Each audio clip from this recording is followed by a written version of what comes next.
South Jersey's official play-by-play home of the Eagles, Sixers, and Flyers. At 0 point would I ever consider not being a fan of the team. 97.3 ESPN, WENJ, WENJ HD, Millville, Atlantic City. A Town Square media station serving all of South Jersey.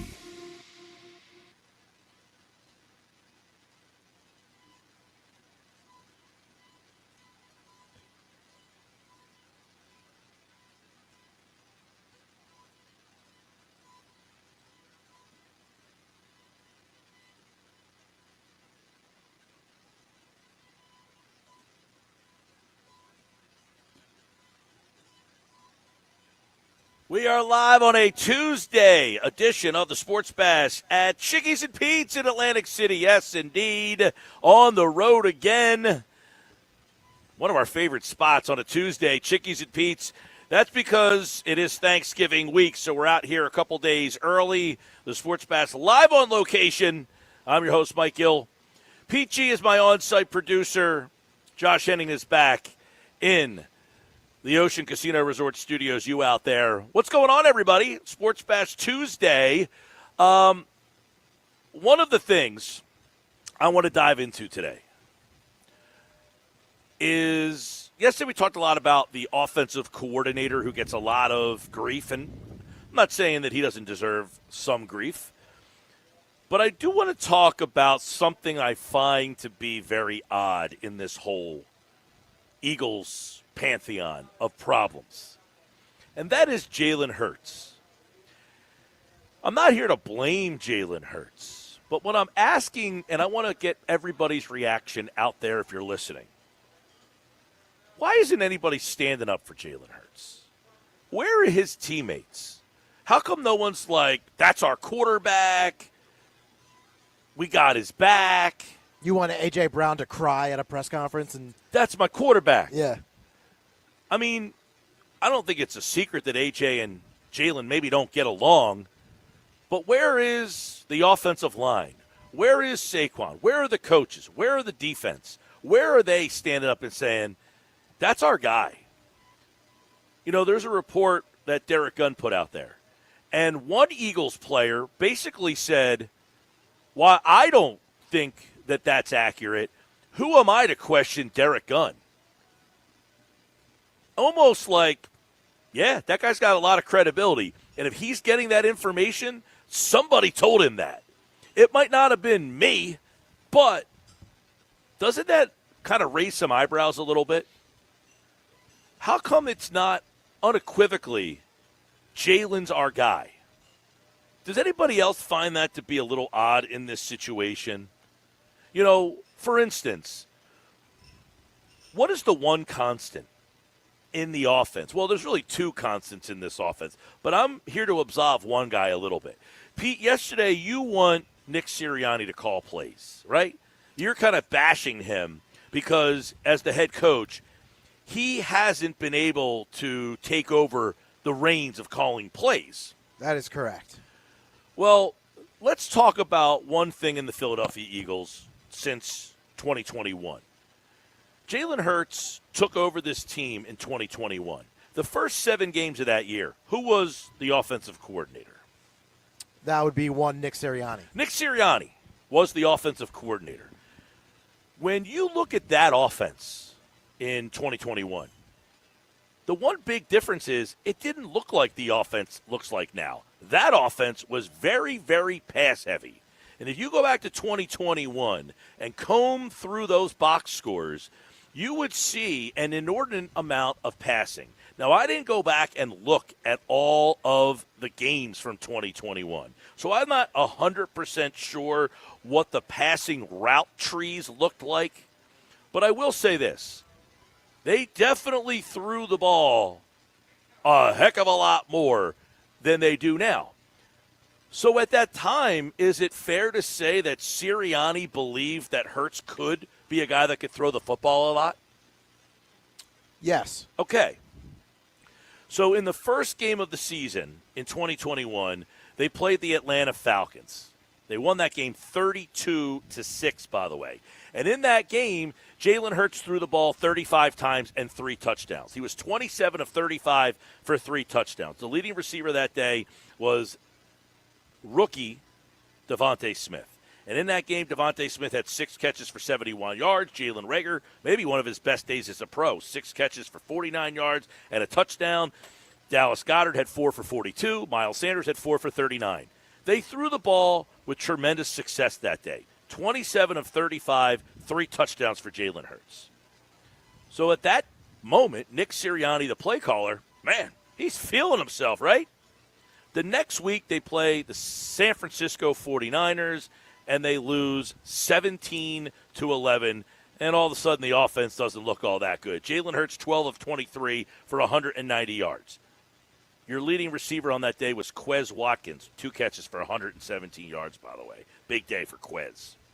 Let's go to Dallas. They lost 41-21 in that game. 41-21. And in that day, Jalen Hurts threw the ball 39 times. He had 2 touchdowns. He had 2 interceptions. 39 times. Near 40. So 2 games in the first 3 games that Nick Sirianni called plays. They threw, and then they played the Kansas City Chiefs. I do remember this game. I was sitting on the beach watching this game. It was a real warm Sunday afternoon game. And Jalen Hurts asked to throw the ball 48 times. 48 times for 387 yards and 2 touchdowns. Okay? 48 times. That's a lot. Do you agree? That's too many times for really any quarterback. Well, I mean, that team was not as good as it is now. They scored 30 points in that game. They played the Chiefs, who I believe went on to win the Super Bowl that year. But 32 of 48 for 389 yards, a pretty damn good day. But they lost again. Then they played Carolina. And in that game against Carolina, Nick Sirianni, still the play caller, by the way, Jalen Hurts threw the ball 37 times. And he threw an interception, and they won 21-18. So now they have 2 wins and 3 losses in their first 5 games of the season. They proceeded to lose the next 2 games to fall to 2-5. And that is when Nick Sirianni retired as the play caller. At that point, he's 2-5, and Jalen Hurts has thrown the ball 48 times, 39 times. Here's another game, 12 of 26 with another interception. And the last game was against Vegas. They lost that game 33-22. And Jalen Hurts threw the ball 34 times. He was 18 of 34 in that game. So my point on this is Nick Sirianni's the play caller, and they're throwing the ball all over the place, and they're not winning games. They turn the play calling over to Shane Steichen. And really from that moment forward, what is the one constant about this offense? QB1. Jalen Hurts has been the quarterback from 2021, that moment, all the way to where we are right now. So the one constant in the offense, couldn't that be why the offense looks exactly the same from 2021 to 2022 to 2023 to 2024 and now 2025? That the one constant is QB1. Well, the other constant is Nick Sirianni. He is the constant as the head coach. But as I just talked about, his offense that he was the play caller for was a lot different than the offense that we now see. He was dialing up almost 35 passes per game. Sure. And they're not anywhere close to that anymore. No, they're not, but they've also been through multiple play callers, right? They've been through from Sirianni to Steichen, to Brian Johnson, to Kellen Moore, to now Patullo. So maybe some of it is their influences. That strengthens the point almost even more, is that all of these play callers have come in here, and all of them have seen the same thing, the limitations that they have from QB1.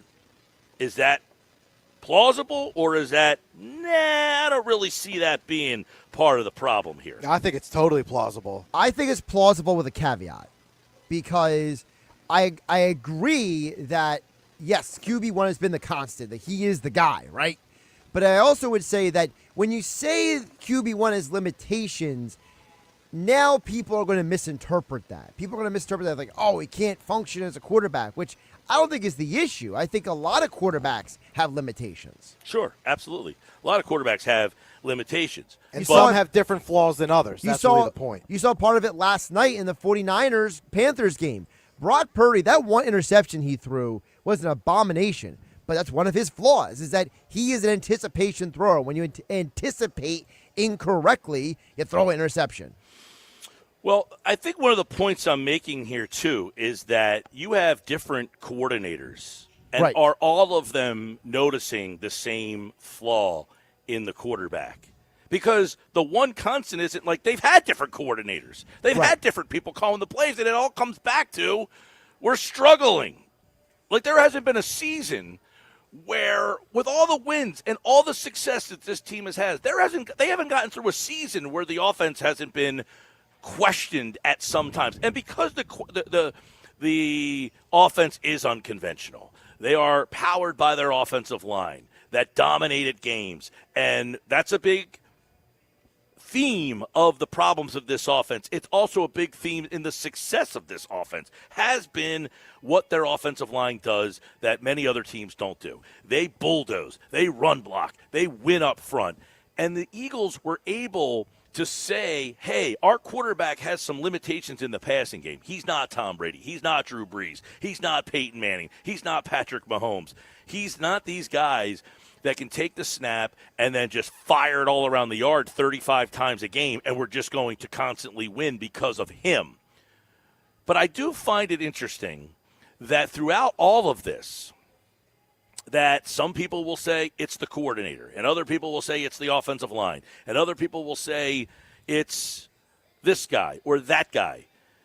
But Jalen Hurts is the one constant in the offense that has been here from 2021 to 2022 to 2023 to 2024 to 2025.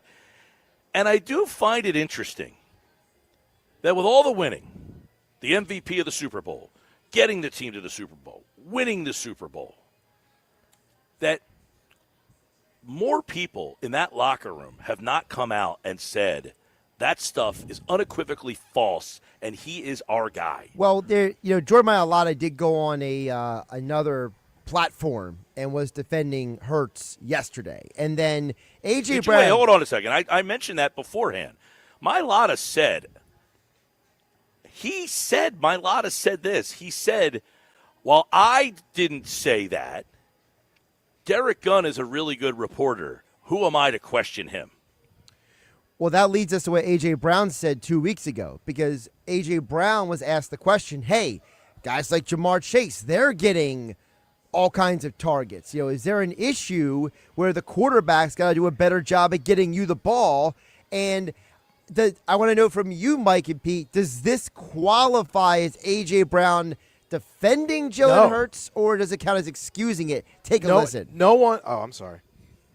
Certain plays have different reads, despite what it looks like when somebody takes a screenshot, and you can't go off there, But he has certain reads. He has a lot going on in his head that he's trying to process, and then also he has pressure in his face. So, like I said, I don't know. Maybe it's a question for him or KP, anybody. So.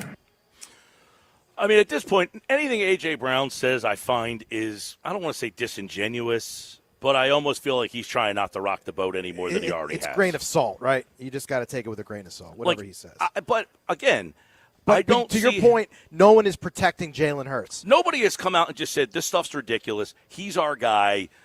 They say that about Kevin Patullo. They do all the protecting of Kevin Patullo. They all love Patullo. Yeah, but there's no protecting of Jalen Hurts. Does anybody find that to be odd? That a guy who has all the accolades that Jalen Hurts has, that no one has really definitively squashed any of this stuff? Like, if you go back a couple weeks ago, a player for Seattle really came out and protected Sam Darnold. He put his name out there. Yes, he did. In a press conference. You've seen that around the league. So you're right. That's a good point. He did come right out and emphatically defended Darnold. That was the day after he threw the 4 interceptions in that game against the Rams. Mike, does this go back to what you had said before, Mike, which is that Jalen is not – he's not a relatable guy. So the guys, they don't want to attack him, but they have trouble defending him at the same time?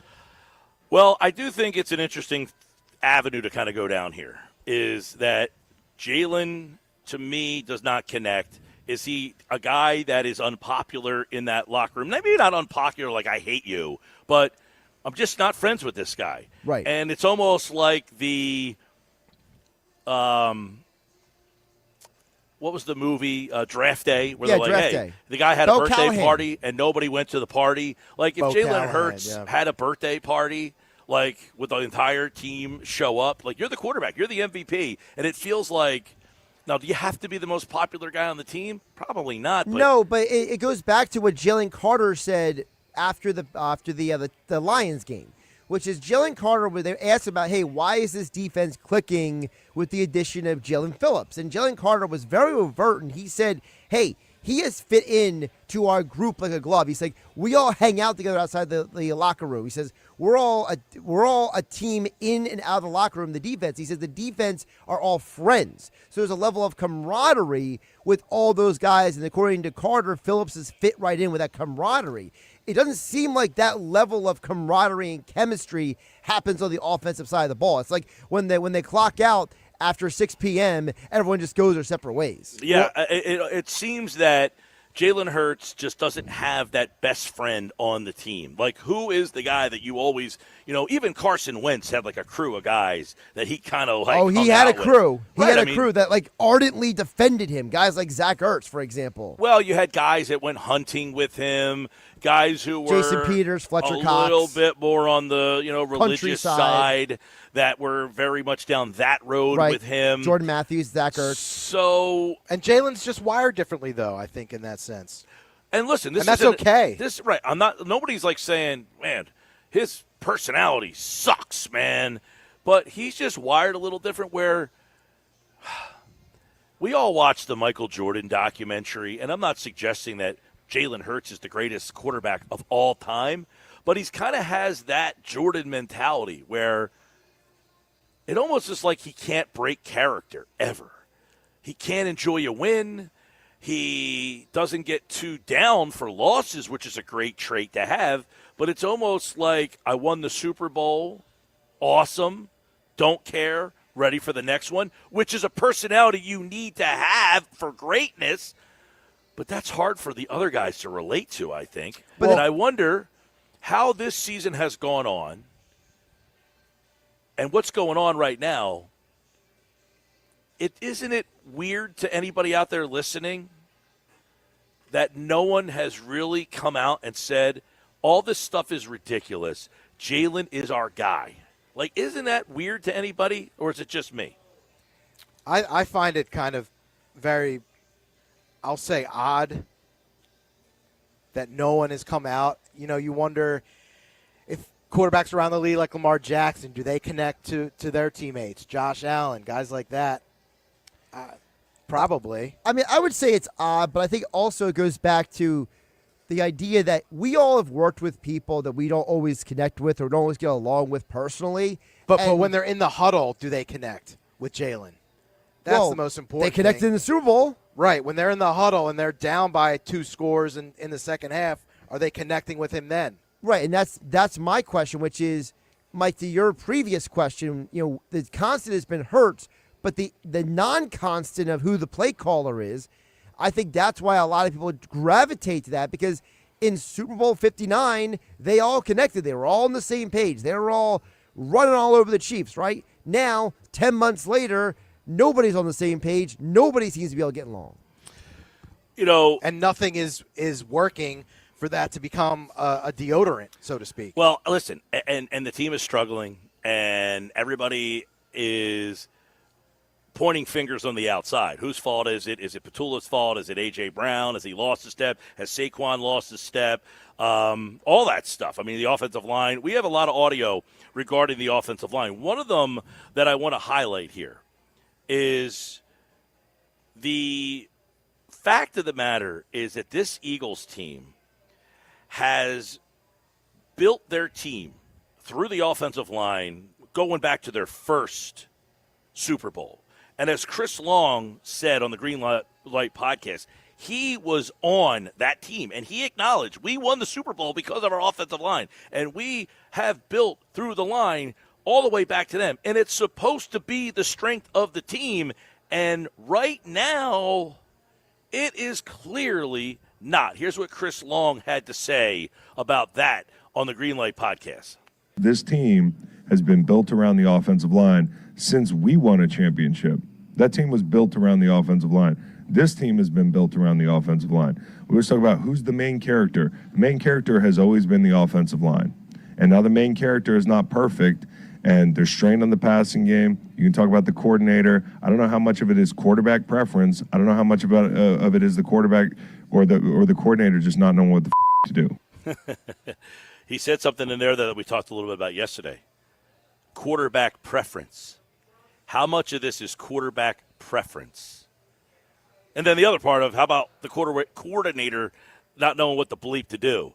But, you know, I want to talk about that real quick. Nick Sirianni, Kevin Patullo have been coaches in this league a long time. Together for almost a decade. They don't just not know what they're doing. No, they might not be great play callers, but you don't get this far in your profession by just being a complete buffoon idiot. Right? Like, how come we always just assume you have that job and you suck at it? I think a lot of people assume that because we as fans sometimes watch a game and something looks like it's obvious to us, and then the coaches don't see it. Our reaction is, how are you so stupid that you don't see what I see? But that's my point, is if we see it, you think a guy who has dedicated his whole life to coaching and got to that level is so blind to the deficiencies that we see and they don't see it? Are we that dumb? Are we really that dumb that we really think that we see something that a guy who's at practice every day, that sits in a room probably bored out of your mind to tears watching film? These guys throw a pass and then stare at a stupid iPad for 10 minutes after the pass to dissect every single spot where the defender was on that field. And you think these guys aren't smart enough to come up with a way to throw the ball or design a play to get a guy open? Well, hopefully it wasn't against the five-man front, because then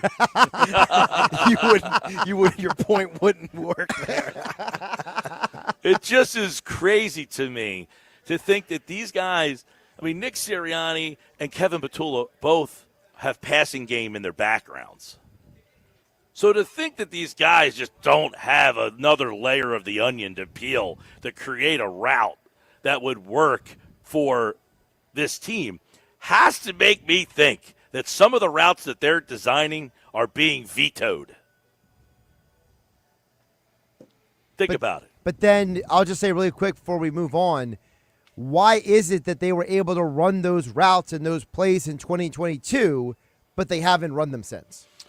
Well, I think they are running a lot of the same routes. The difference is the run game allowed them, when they did throw the ball, to have less. What did Jason Avant say in the post game? When you have 7 sets of eyes in the secondary, that's a big difference, because they don't think you can run the ball anymore. They don't have to put 9 in the box so that you're throwing against less guys in the back, because they don't think you can run the ball anymore. So now it's a crowded area back there. Especially when Jalen Hurts is not running himself either. And he took that part of the game away, too.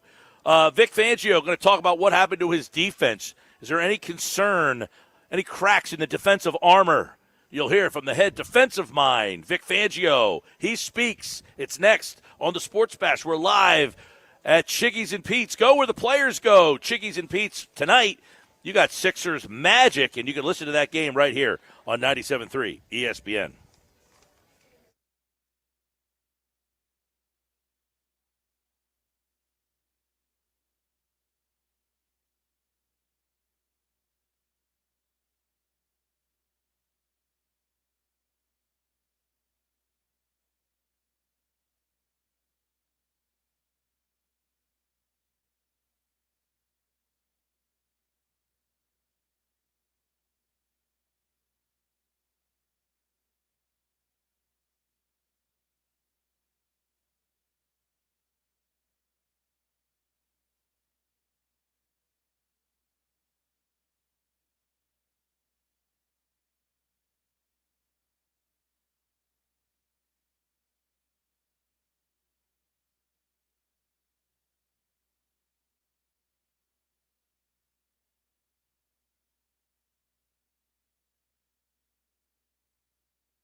It's the Sports Bash with Mike Gill Keeping the fans entertained and happy. on 97.3 ESPN and the 97.3 ESPN free mobile app.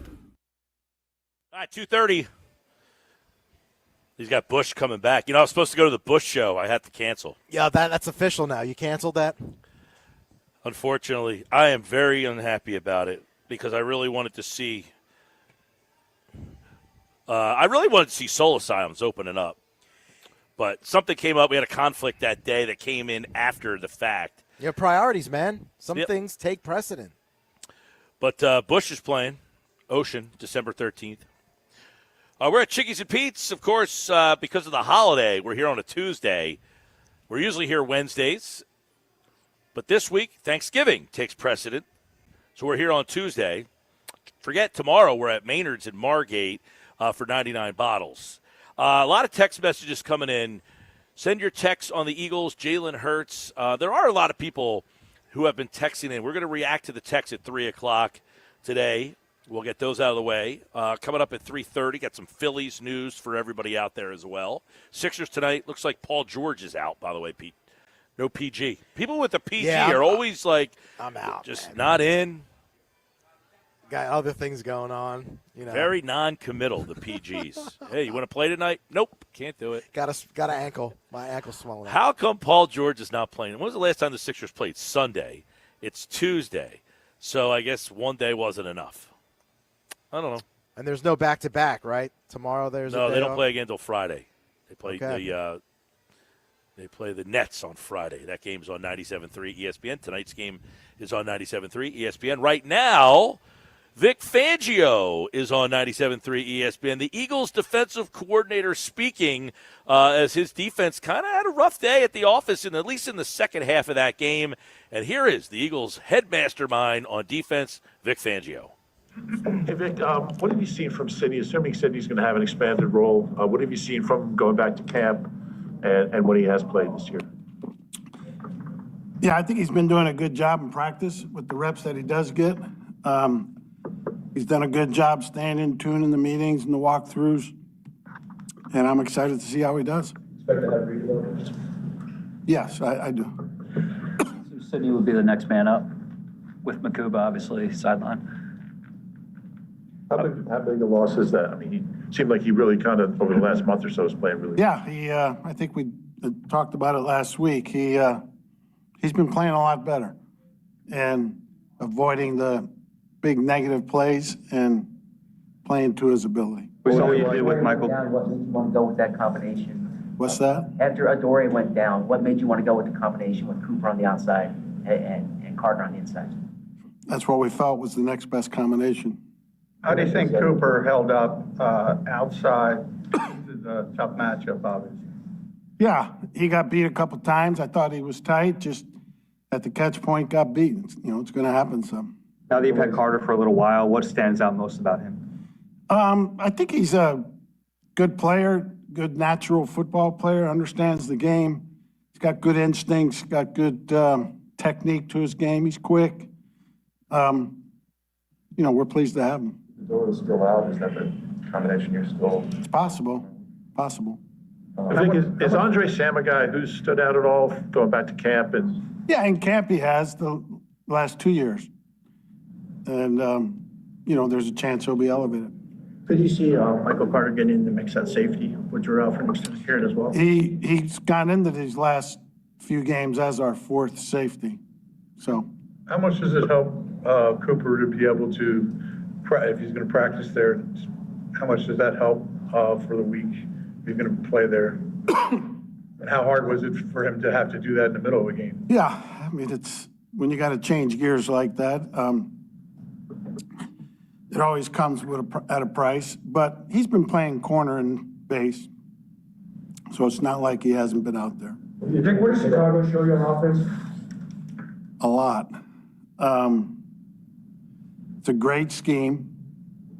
You know, they do a great job calling the game, mixing it up, marrying their run game and their pass game. You know, they're highly ranked in a lot of areas, and I don't think it's any accident. They got really good players, and it's a great scheme and a great play caller. Who contributed to the lack of pass rush this past week? I don't think it was terrible that way. I mean, the sacks won what you want, which I know you guys think that's the only barometer of pass rush. As far as Cooper goes, was it a little surprising to see him struggle a little bit on the outside? Well, I mean, I don't know if surprising is the right word. Guys get beat sometimes, and those are good receivers.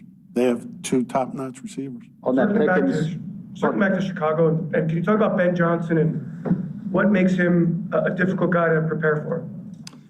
Yeah, Ben does a good job of mixing it up. They package things well together. They play multiple personnel groups. And, you know, they're under center a good bit, you know, probably more than most teams in this league. And kudos to him and his staff for bringing that young quarterback along, who I don't think ever played under center in college. And he's doing a great job, and they have fought through any of the pitfalls of that. And now they got a quarterback that is executing their offense the way they want to. We'll continue to see the trend of Jihad, fewer snaps that we've seen over the last month. Yeah, N'Kobe's playing very well, and he deserves to be in there. What makes N'Kobe such an effective blitzer? He's got a good feel for it. He can be physical when he needs to be, and he can slip a guy when he needs to slip a guy.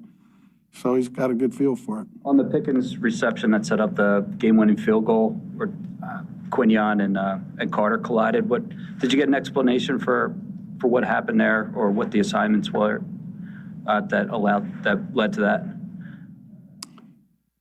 No, I don't remember that. Okay.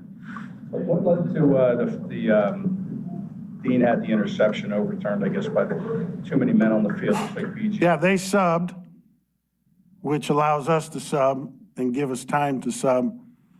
The umpire was actually going up to the line of scrimmage to hold up the play, and for some reason didn't. So, you know, that one, I'm not sure really what happened there.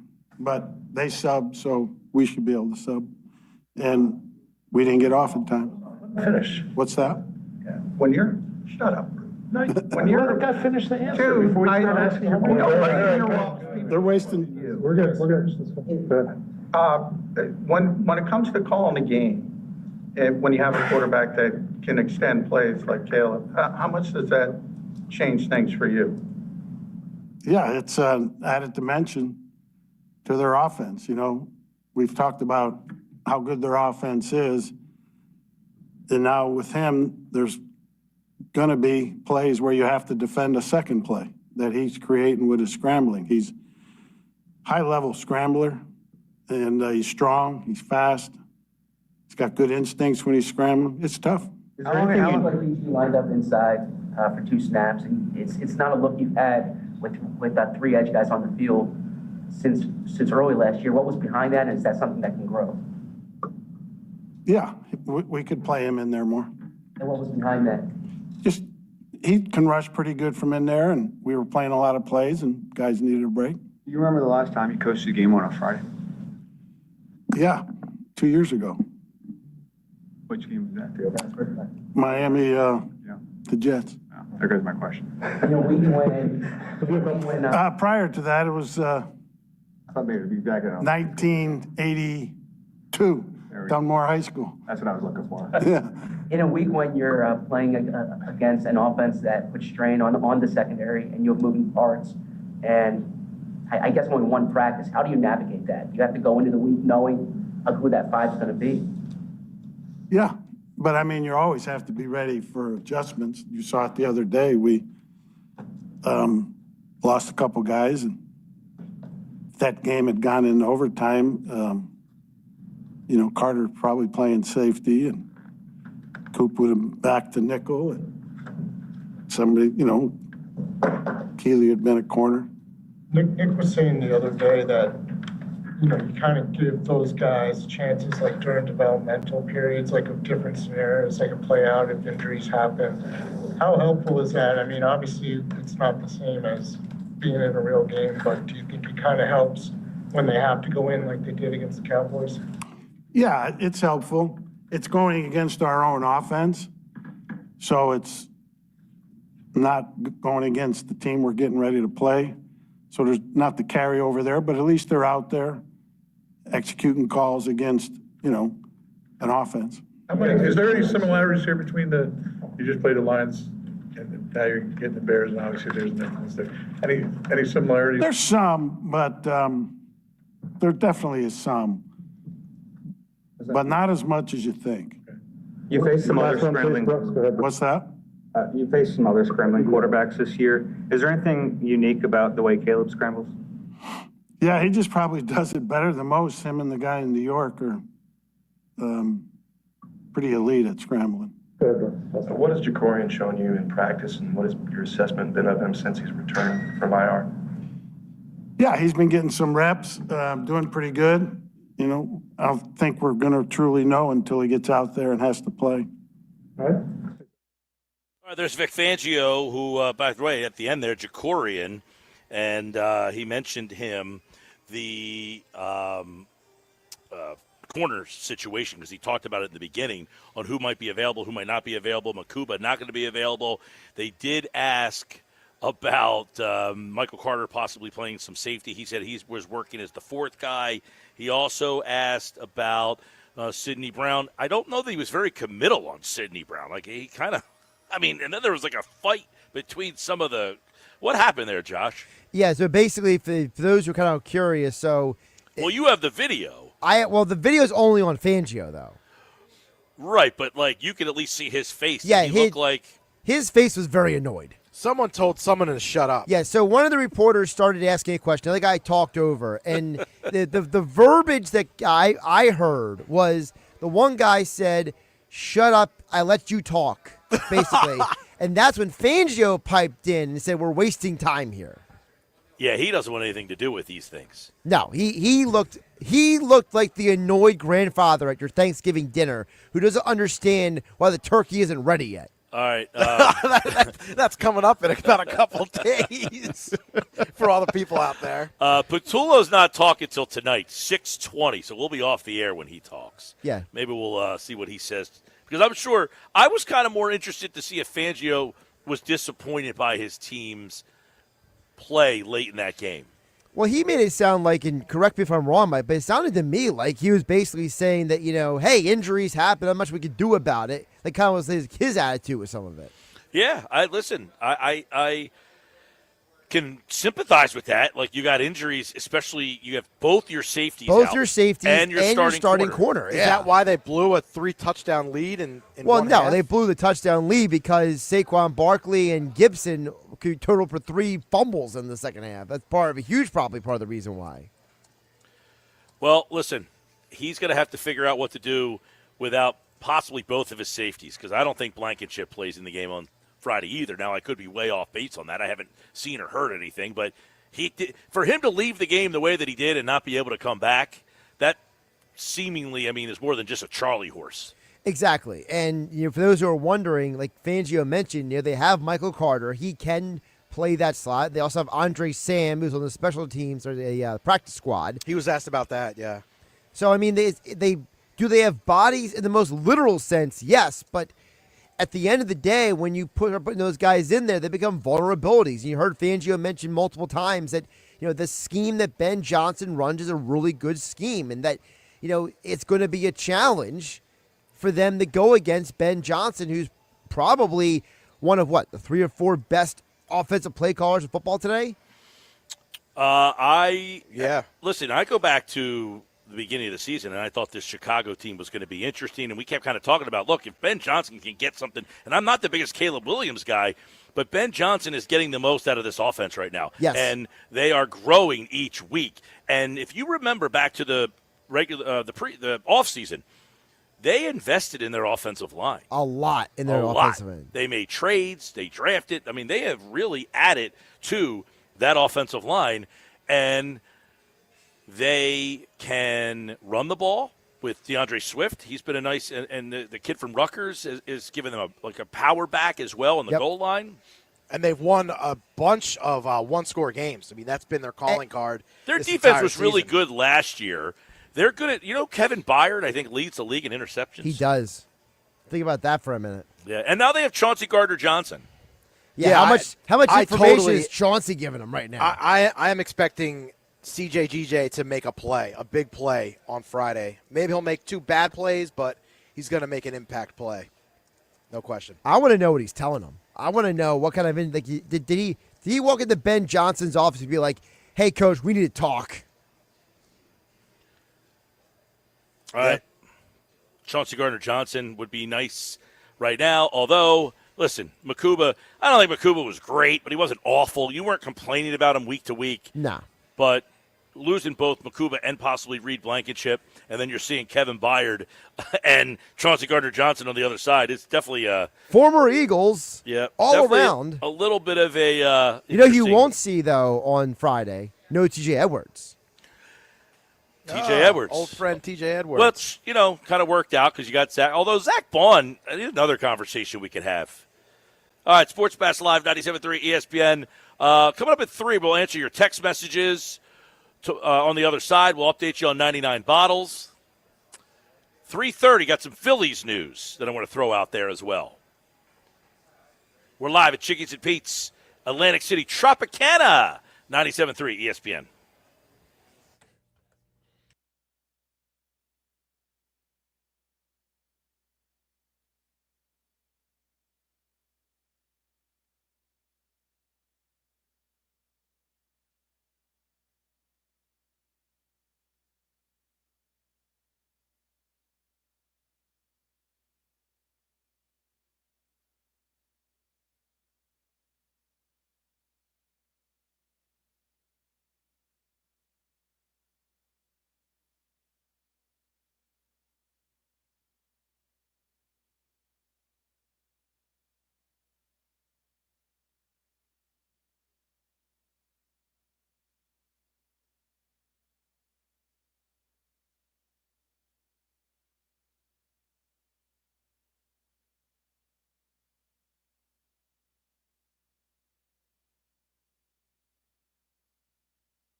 All right, 251. Don't forget the Sports Bash tomorrow is live on location. We'll be at Maynard's in Margate for this year's 99 Bottles Party, and it is open to the public. You can stop out and see the Sports Bash on location.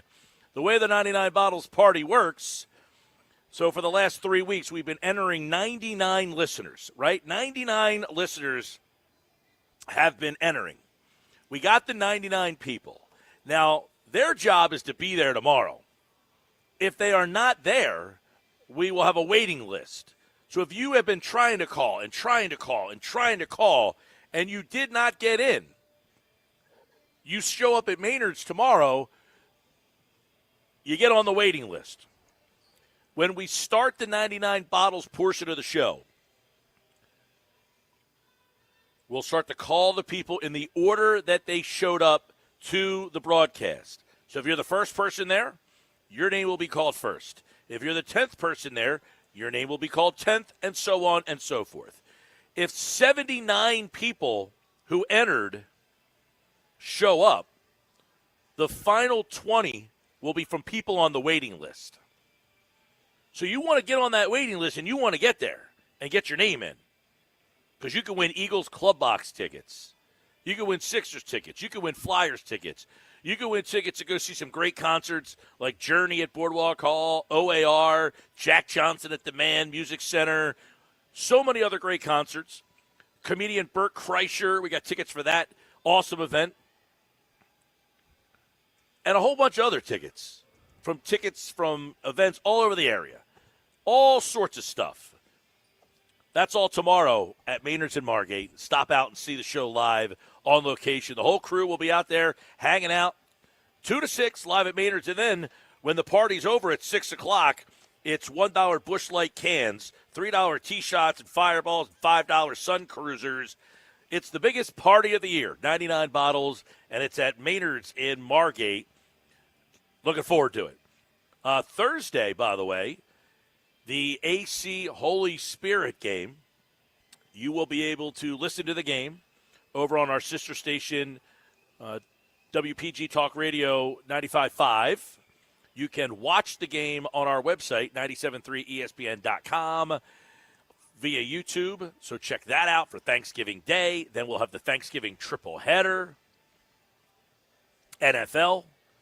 Black Friday, we have the Eagles and the Bears. That coverage starts at 2. Josh, where are you going to be from 12 to 2 on Friday? We'll be in Sea City at the Winter Village or on the Excursion Park on JFK Boulevard, 12 to 2, leading up to the Eagles game. 12 to 2, Excursion Park, Sea City, live. Josh has you from 12 to 2 on Friday, leading you into the Eagles and the Bears. When we come back, your text messages next.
Sixers, and Flyers. He scored! 97.3 ESPN, WENJ, WENJ HD, Millville, Atlantic City. A Town Square media station serving all of South Jersey.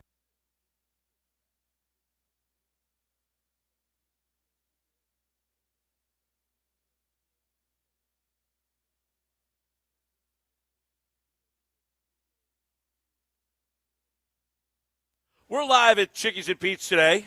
Sports Bash Live, 97.3 ESPN.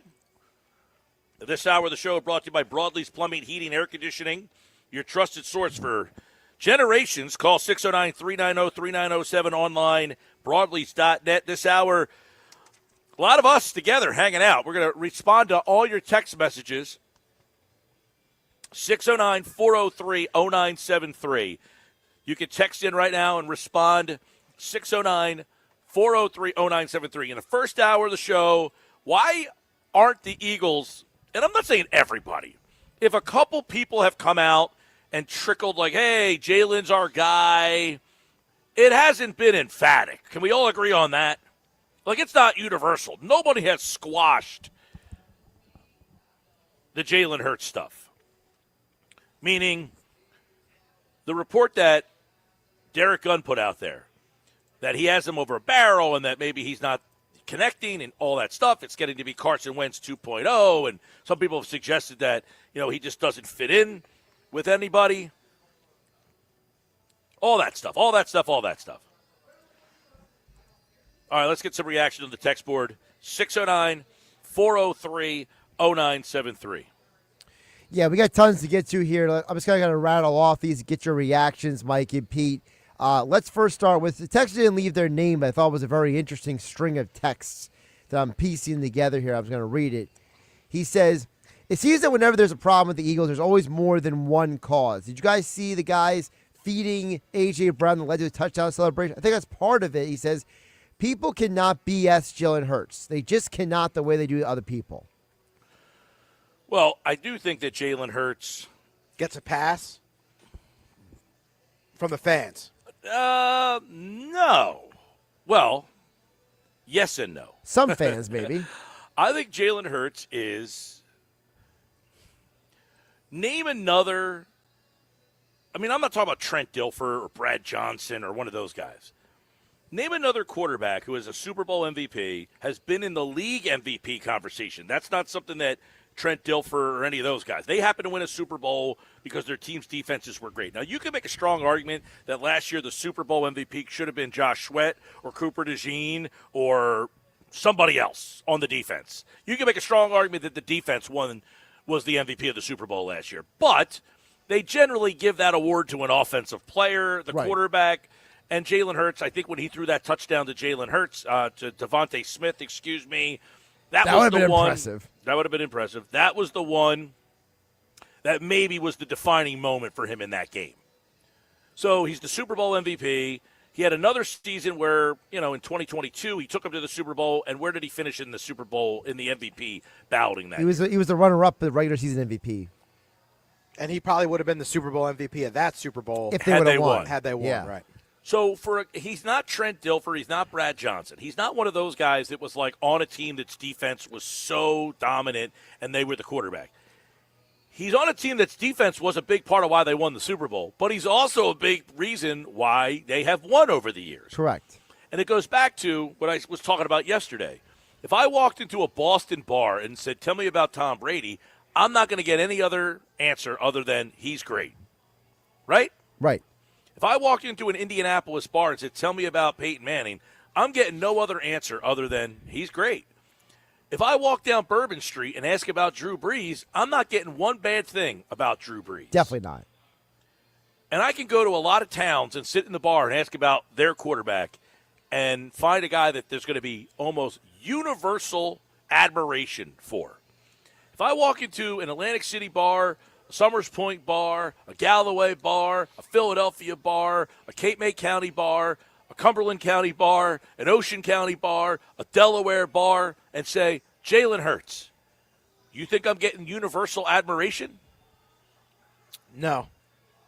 Not the way that you described Peyton Manning, Drew Brees, and Tom Brady. But I would also say, though, that if, what's interesting is the guy you didn't name, who's been Super Bowl MVP, that I think is maybe not a direct contrast, but an interesting conversation. How about two-time Super Bowl MVP, Eli Manning? That guy, very successful in the postseason, but, man, he lost a lot of regular season games, a lot of interceptions, a lot of criticism in the city of New York. Good one to bring up. I've always been kind of not an Eli guy. He is on the Hall of Fame ballot, right, this year? He's a semifinalist. I would not vote for him for MVP. I do understand he won 2 big games. He had 2 great Super Bowl runs. Does that make you a Hall of Famer? I think we're looking at it right now. I think the difference between Jalen and Eli, their records are vastly different. I mean, Jalen is going to have a record way over 500. Jalen's going to have like a 600-plus win percentage by the end of his career. Eli Manning was at 500. He ended at 500. There was multiple seasons. In fact, I think there were more seasons that he missed the playoffs than made the playoffs. Jalen has never not made the playoffs. So there's a lot of differences in the winning. But Eli Manning, in part, got to his first Super Bowl because of his defense.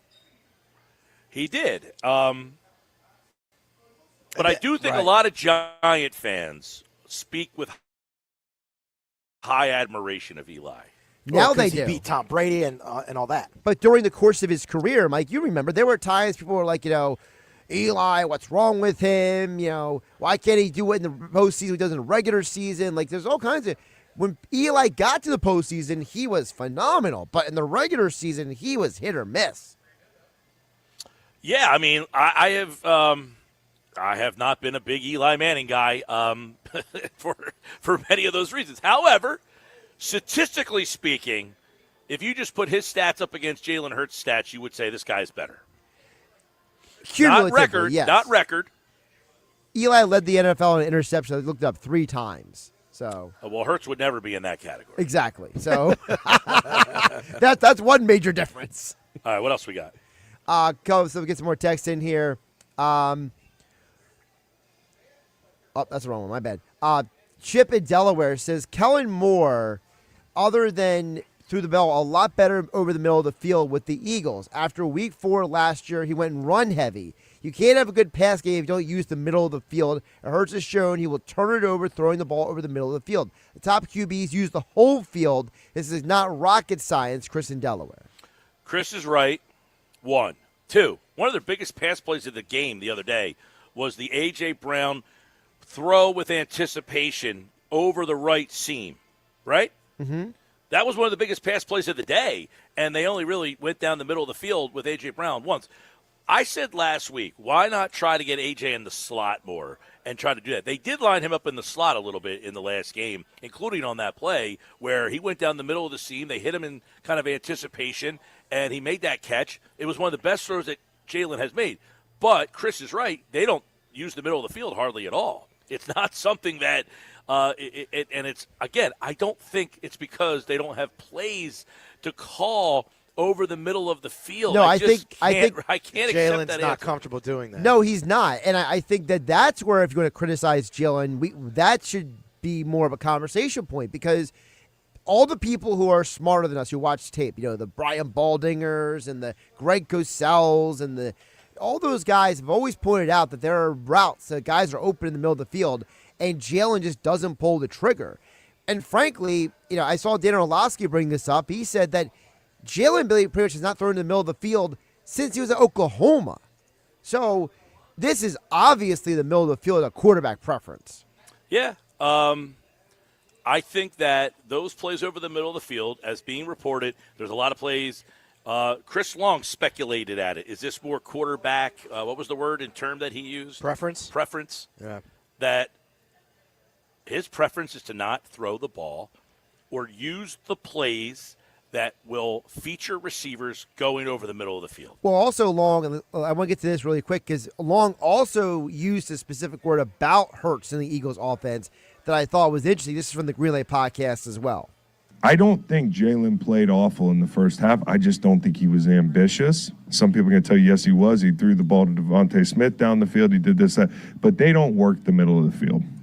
They're in cuts, they're digs that I'm like, man, I'd like to see you rip that. He just doesn't rip them. So if they're going to pepper the flats and try to get corners to, first off, get corners to play up, right? We're going to throw a bunch of stop routes and comebacks early in the game. You open the game with 2 comebacks.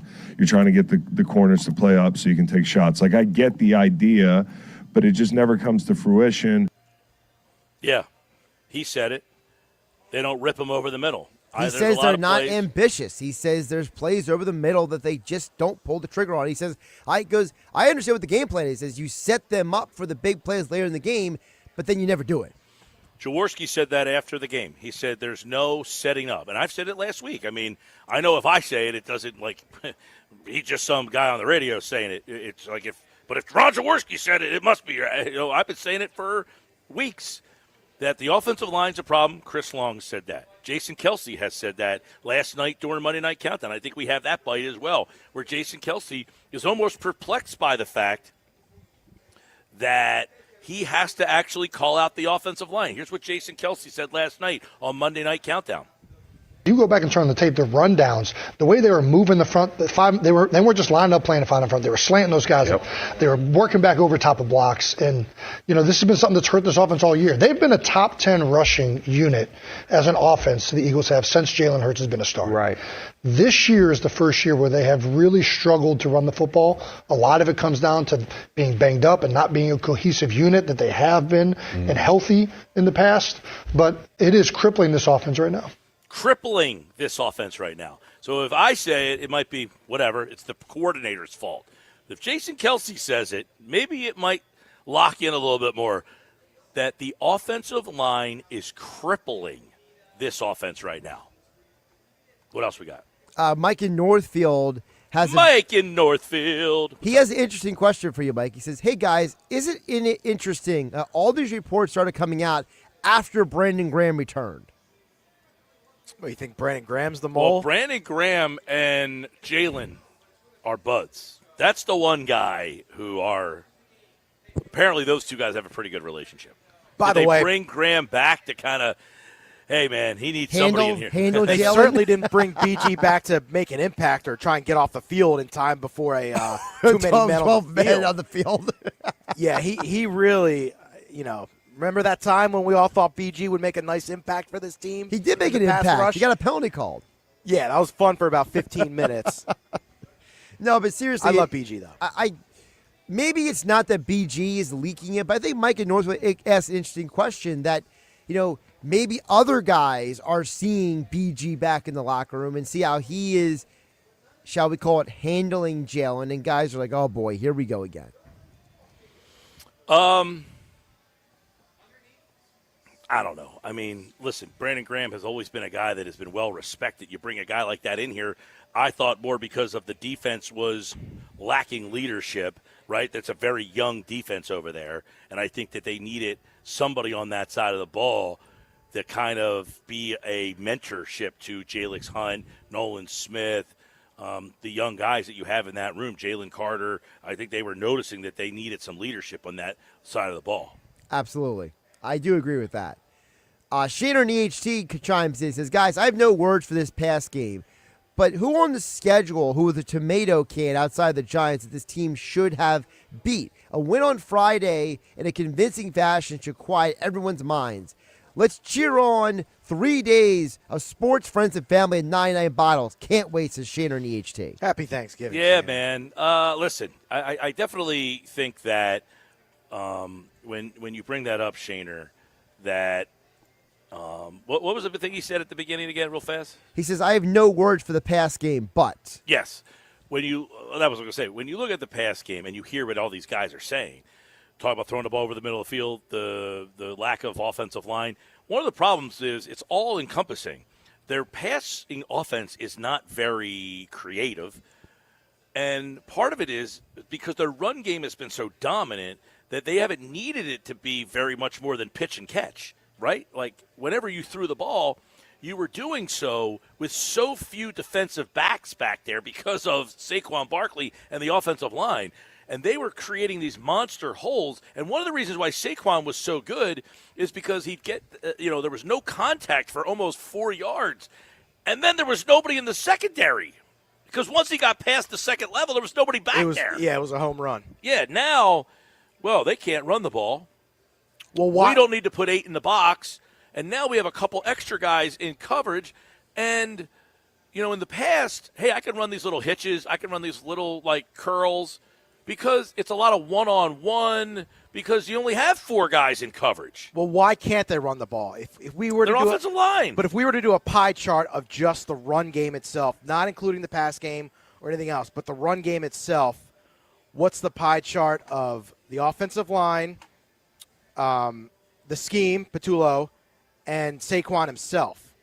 Offensive line, top of the list. Top of the list. Not even, I would say. It's not even a question. I would say 75 or 70% or maybe 80% offensive line. Well, that's why I like what Bo Allen said on the Green Lake podcast, because he talked about the Eagles' O-line and their inability to run the ball. To me, it comes back to exactly the Eagles are built on being a good running football team. That's the entire structure of their offense is built on that. And you have Saquon Barkley, who, in my opinion, is the best running back in the NFL. And you're just like, why is he not producing the same? And the biggest strength of the Eagles, we said this over these last 5 years, the biggest strength has been the offensive line, and the offensive line is banged up. They're not playing well. Not playing well. So you don't buy into There's the theory a theme here, of, guys, right? You don't subscribe to the thought that maybe Saquon lost a step or he's not seeing things correctly. No. When Tank Bigsby comes into the game, he averages 8 yards a But carry. see, He hits the hole. I hate that analogy so much because of the fact that, they're not running the same run plays with Tank that they're running with Saquon. They're typically running Saquon in between the tackles, in between the guard and the center. Then that's scheme, When right? they run Tank outside tackle. Is that scheme to you then? Well, it sounds like play calling to me. I don't know if it's scheme, because if the play to run outside for Tank is in the playbook, then why do you never call it for Saquon? Should Tank get more than 1 carry? Well, that's in a obvious. Game? Yeah, I agree with that. I think that you can certainly because that's what happened 2 days ago. I think you can certainly question usage. That look, Barkley just obviously. I'm not saying he's shot, but he's obviously doesn't have the same impact. And and I actually I went back to listen to the show on March the 4th, and I don't know if you can. It's on my Twitter account, Josh. If you can pull that up. I went back to the show on March the 4th, the day that Barkley signed, to listen to what my reaction was. And on that day, my reaction was, it's admirable that the Eagles gave Barkley an extension. They didn't have to do that. That was a business decision of, hey, we're paying you for what you did, not for what we hope you'll do. And for that reason, I didn't like the extension. I thought about this today. That's the opposite of what the Phillies did, by the way. They didn't give Bryce Harper more money. Smart. Yeah. And I thought about this today because I looked at that deal. He got a 2-year extension worth $41 million, Saquon Barkley. He is signed through the 2028 season. That means 2025, 2026, 2027, and 2028. He is your running back. He's 28 years old right now, and this is what you're getting. Here's what I said on March 4th. Is you just got the best season out of Barkley. Are you ever going to get a better season than that?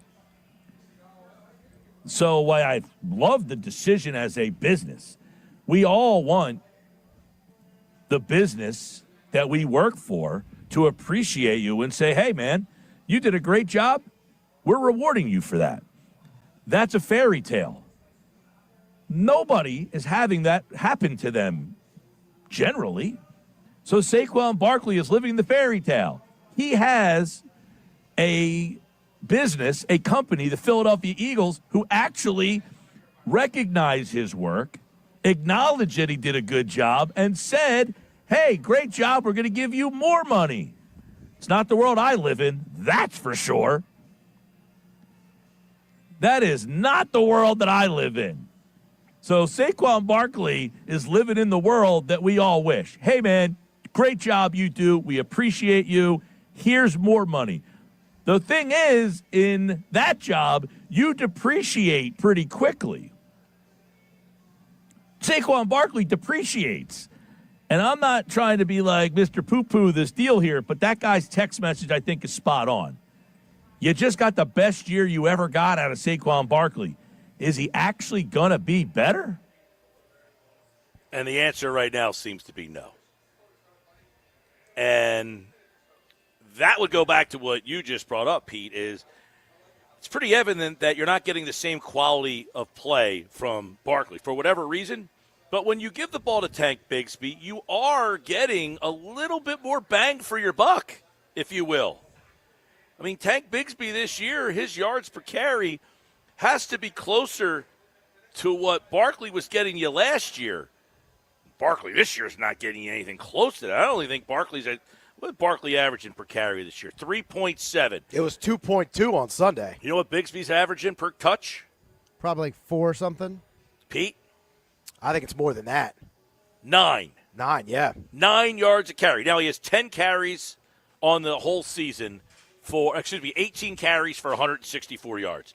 That's a game, though. If you said, hey, you're getting 18 carries today for 164, that's a game. He's averaging 9 yards a carry. I would find a way to get that guy more opportunities if I thought my line was struggling and maybe my back. You know, I do think that there's holes, and I said the offensive line, I do think that the holes are closing quickly. I want to finish that thought. I don't want to say I think there's holes and he's not, but I do think there are opportunities where he is missing. The vision is not there, where this line is getting pushed into there, but he could veer and hit, bang, and stop and go the opposite direction. I think he's missing some of those opportunities. Couple more texts I want to squeeze in here. Tom from EHT chimes in at 609-403-0970. Says, hey, guys, while I agree Hurts deserves some of this blame for sure, it's my belief that the big part of the problem is Nick and his offense. There are high school teams that run more sophisticated schemes. It's the talent that has made it work the last several years, and now this team is spent, beat up, and they're paying the price. I believe KP was given the call sheet by Nick, so in essence, Nick is still calling the plays. There's no imagination. He doesn't have the mental capacity to establish the offense like a true offensive coach should, says Tom in EHT. Wow, there's a lot there. So did he insinuate he thinks Sirianni's actually the play caller? He said that he thinks that KP has been given the call sheet by Nick. That's what he said. Well, that's true. Right. That's why, again, I don't have as much venom towards Patullo as many do, because this isn't his offense. Like, it sucks to get judged. Like, Brian Johnson's getting judged. You're a first-time offensive coordinator, and it's like, hey, congratulations, you're the offensive coordinator, but you got to call my plays. It's like, well, I worked my ass off to get to this spot, and I can't even use my own offense? So I do think Sirianni does get the blame for this offense being what it is. It's his offense. This is what he wants. And anybody who would have to say, hey, you're going to call plays, but you're going to call them off this sheet. Wait, I can't use my own? I have my own sheet. I don't need your sheet.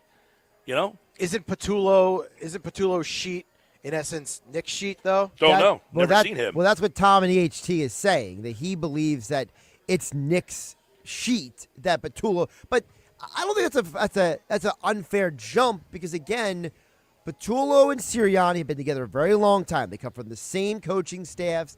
They have coached together for a long time, and there's probably a lot of overlap there, whether even they fully realize it or not. Listen, anybody who has this job while Nick is here, outside of somebody coming out and definitively saying, this guy is getting to call his own plays, we're going to run his offense. Now, they could say that, and we could still not see, because Kellen Moore, quite frankly, I don't think they ran Kellen's offense. They might have ran some concepts of his offense, but I think for the most part, they were running what Nick wanted. My job for you, though, on Thursday is to watch that high school football game and tell the people, do you see a noticeable difference between Patullo's play calling and the play calling of AC or Holy Spirit? That's my job for you. I think those guys have pretty creative offenses, by the way. That should be a good game. AC and Spirit, Thursday, 10 o'clock. You can listen to the game on our sister station, WPG Talk Radio, 1450 and 95.5 on YouTube, on 97.3 ESPN.com. So, Eagles on Friday. Yeah, watch the game on YouTube of the game, and then compare it to the Eagles offense and see if you see a lot of differences. When we come back, there's a big name that the Phillies are reported to have interest in, and it's a name that probably no one would have thought of. And I have it for you coming up next on the Sports Bash Live on 97.3 ESPN. You're listening to the Sports Bash with Mike Gill. And if you're not down with that, we got 2 words for you. On 97.3 ESPN and the 97.3 ESPN free mobile app.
You're listening to the Sports Bash with Mike Gill. Never thought this radio stunt would catch on so big. On 97.3 ESPN.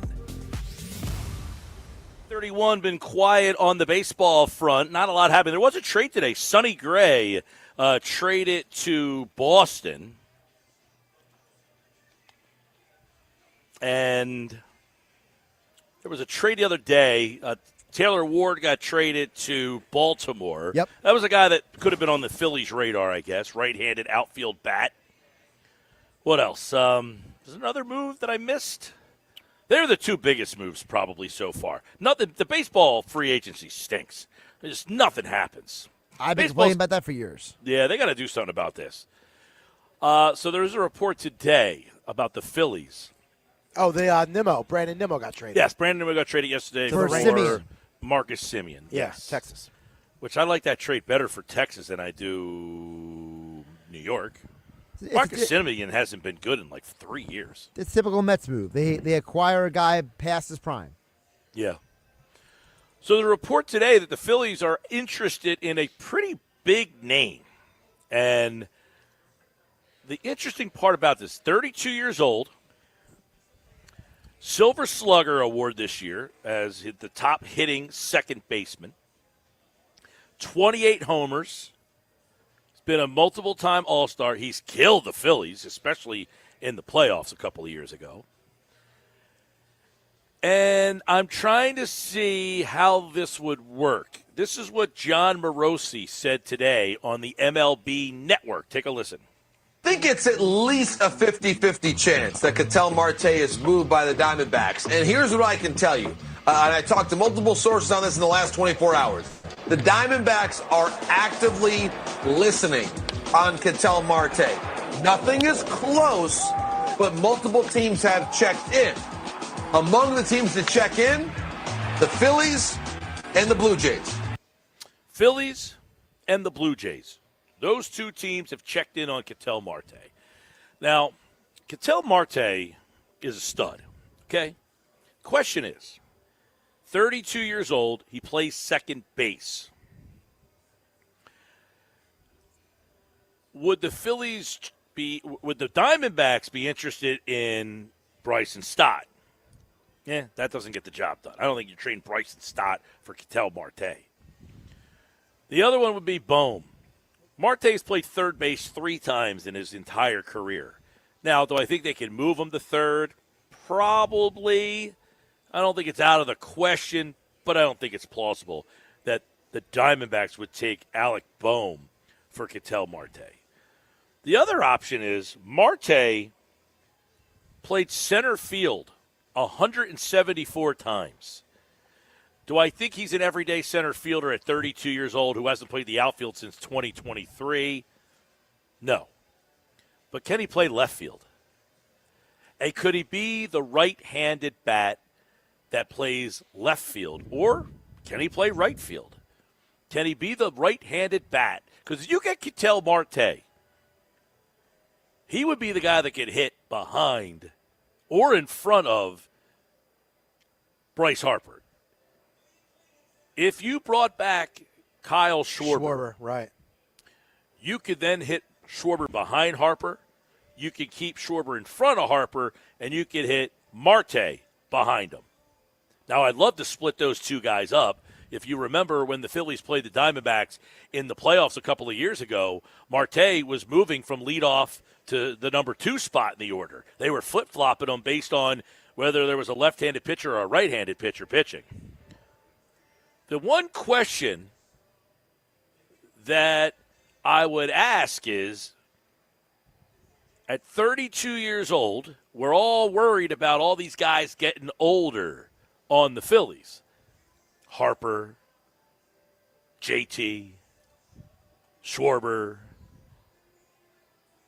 Do we think a 32-year-old Ketel Marte is still got some, I would say he's not an MVP player, but he's been a top 10 MVP guy, right? Does his contract match his production and I guess his potential? Because it would be another significant salary you're bringing on. How many years does he have left? He is signed through 2030, 6 years, 105. That's a pretty manageable deal, 105. Now, that will take him to 38.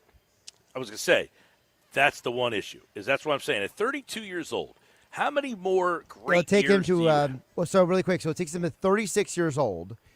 He has a player option for his age 37 season. So he's picking that up. Yep.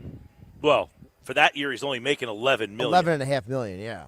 So next year, 2026, he's only making 15. The year after that, he makes 12. He goes from 15 down to 12, then 20, then 22, then 22. So he's getting backloaded a lot of money when he's 35 and 36. But it's typical Diamondbacks. If you look at his 32, 33, 34, maybe the next 2 years, 32 and 33, those are the 2 years where you're like, can we get a World Series with him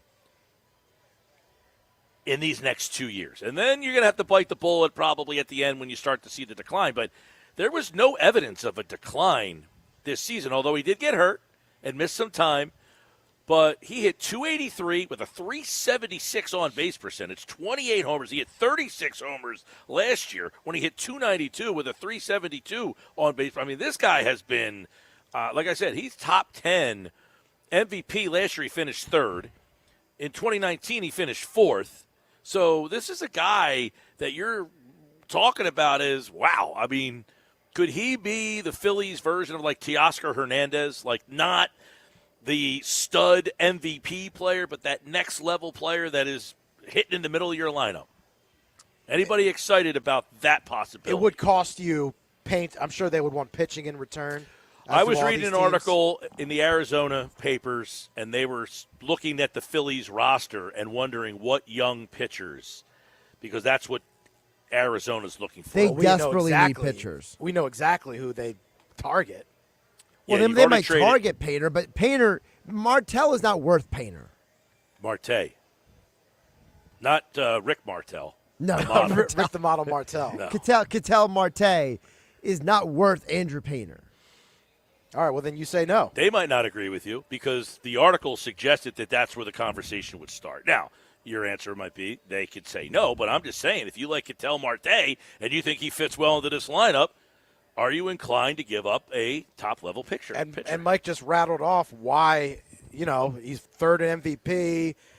He can hit right-handed, yada, yada, yada. So, well, I think really quick, it also goes back to how do the Diamondbacks value the Phillies organization? That's always that awkward, we don't really know conversation because for all we know, there might be a guy in the Phillies organization that the Diamondbacks might value more than we personally value them. Sure. I mean, we don't know what they want when they make that call, but if they need young pitching is what they're looking for, the Phillies really only have one guy that fits that bill that would have any attractiveness for a player of that magnitude. Well, I have a guy in mind, and I know it might be controversial for some people out there, like Nick Earnshaw.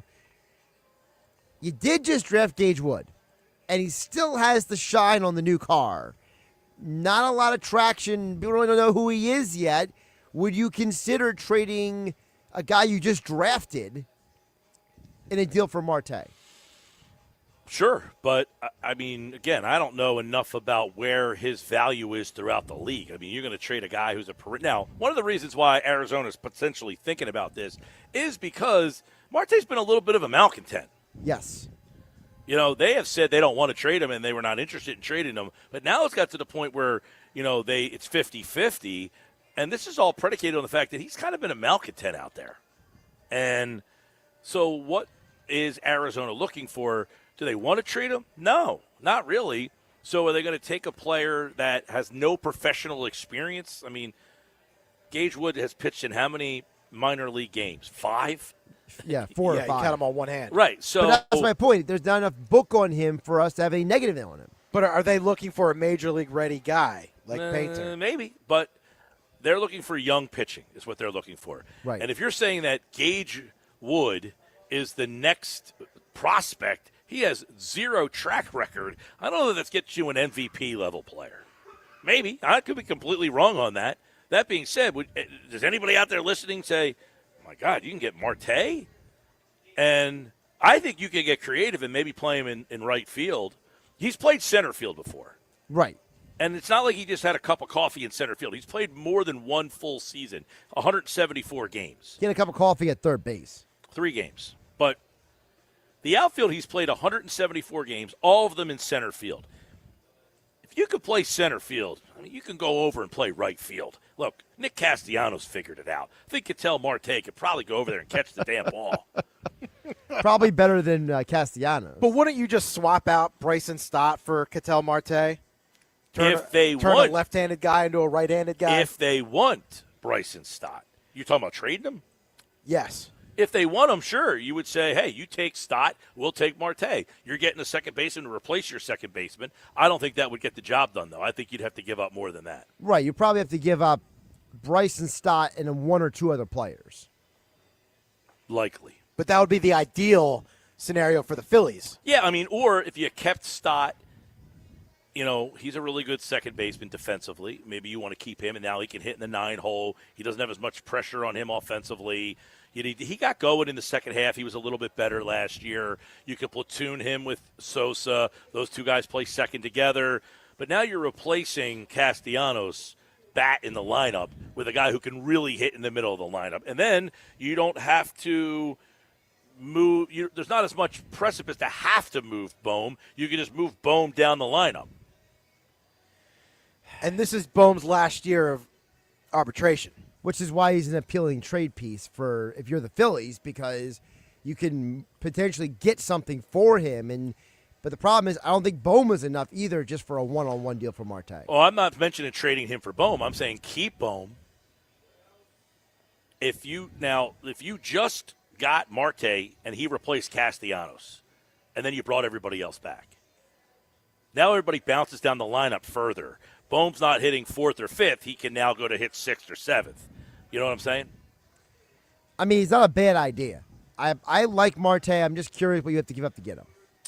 Me too. And reading the stuff in Arizona, sounds like they want young pitching. I don't know that I'm willing to give up Andrew Painter, but I could be swayed. Anybody out there want to sell me on that one? 609-403-0973. I mean, Marte is the type of versatile player that would actually kind of take pressure off Schwarber, Harper. Right-handed. Hits a lot of homers. Got a great presence in the middle of your lineup. More Sports Bash Live, 97.3 ESPN. This hour of the Sports Bash is brought to you by Broadlee's Plumbing, Heating, and Cooling, your trusted source for heating and plumbing service installation for generations. Call 609-390-3907, online broadlees.net. When we come back, it's today's unsportsmanlike moment of the day. Stick around.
By texting 64,000, you agree to receive recurring automated marketing messages from IQBar. Message and data rates may apply. No purchase required. Terms apply. Available at eatiqbar.com/policy/terms of service.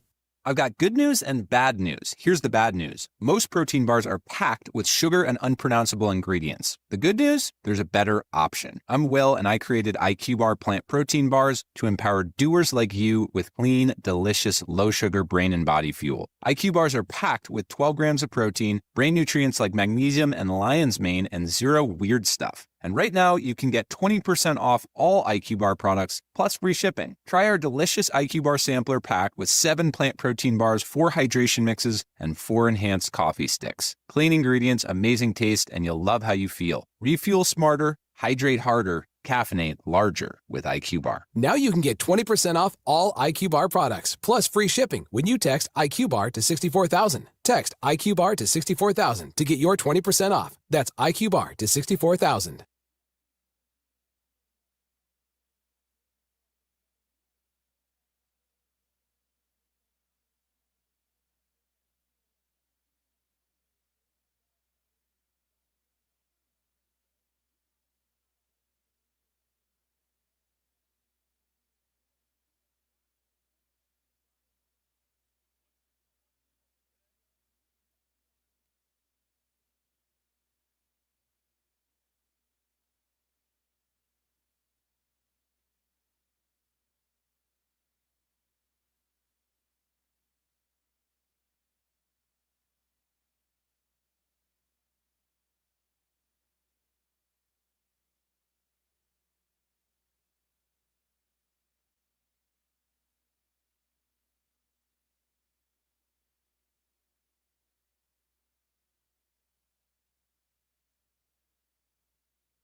You're listening to the Sports Bash with Mike Gill. And it just keeps getting better. On 97.3 ESPN and the 97.3 ESPN free mobile app.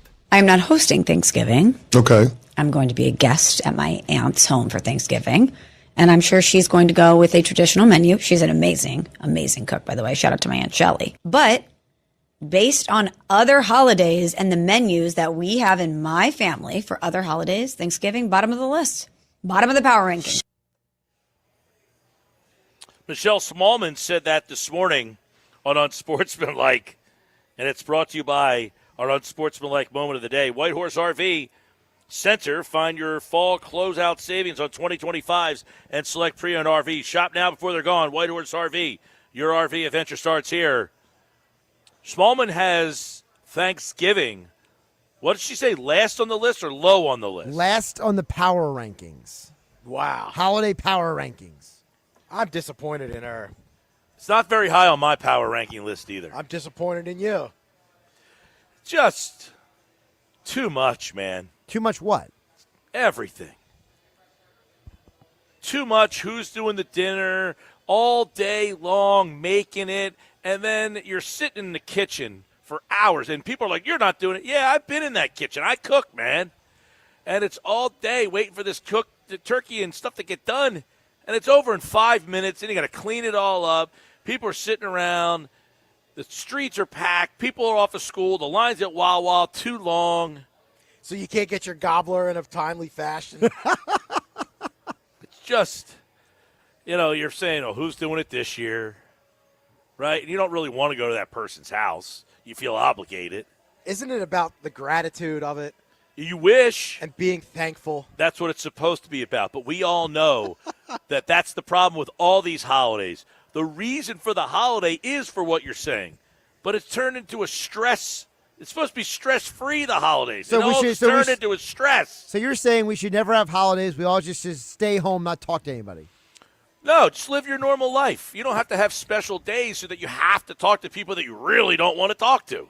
Well, If you want to talk to that person, you give them a call. Say, hey, you don't just talk to them twice a year because the calendar says you have to, and that's what these holidays have turned into.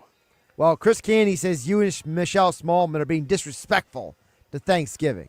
No disrespectful to Thanksgiving. I think it's the Super Bowl of all holidays. Because there's football?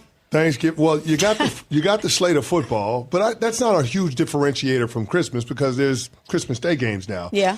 But I think the thing that separates Thanksgiving is that you get everybody together, and the whole focus is not gift giving. The focus is everyone being thankful and grateful.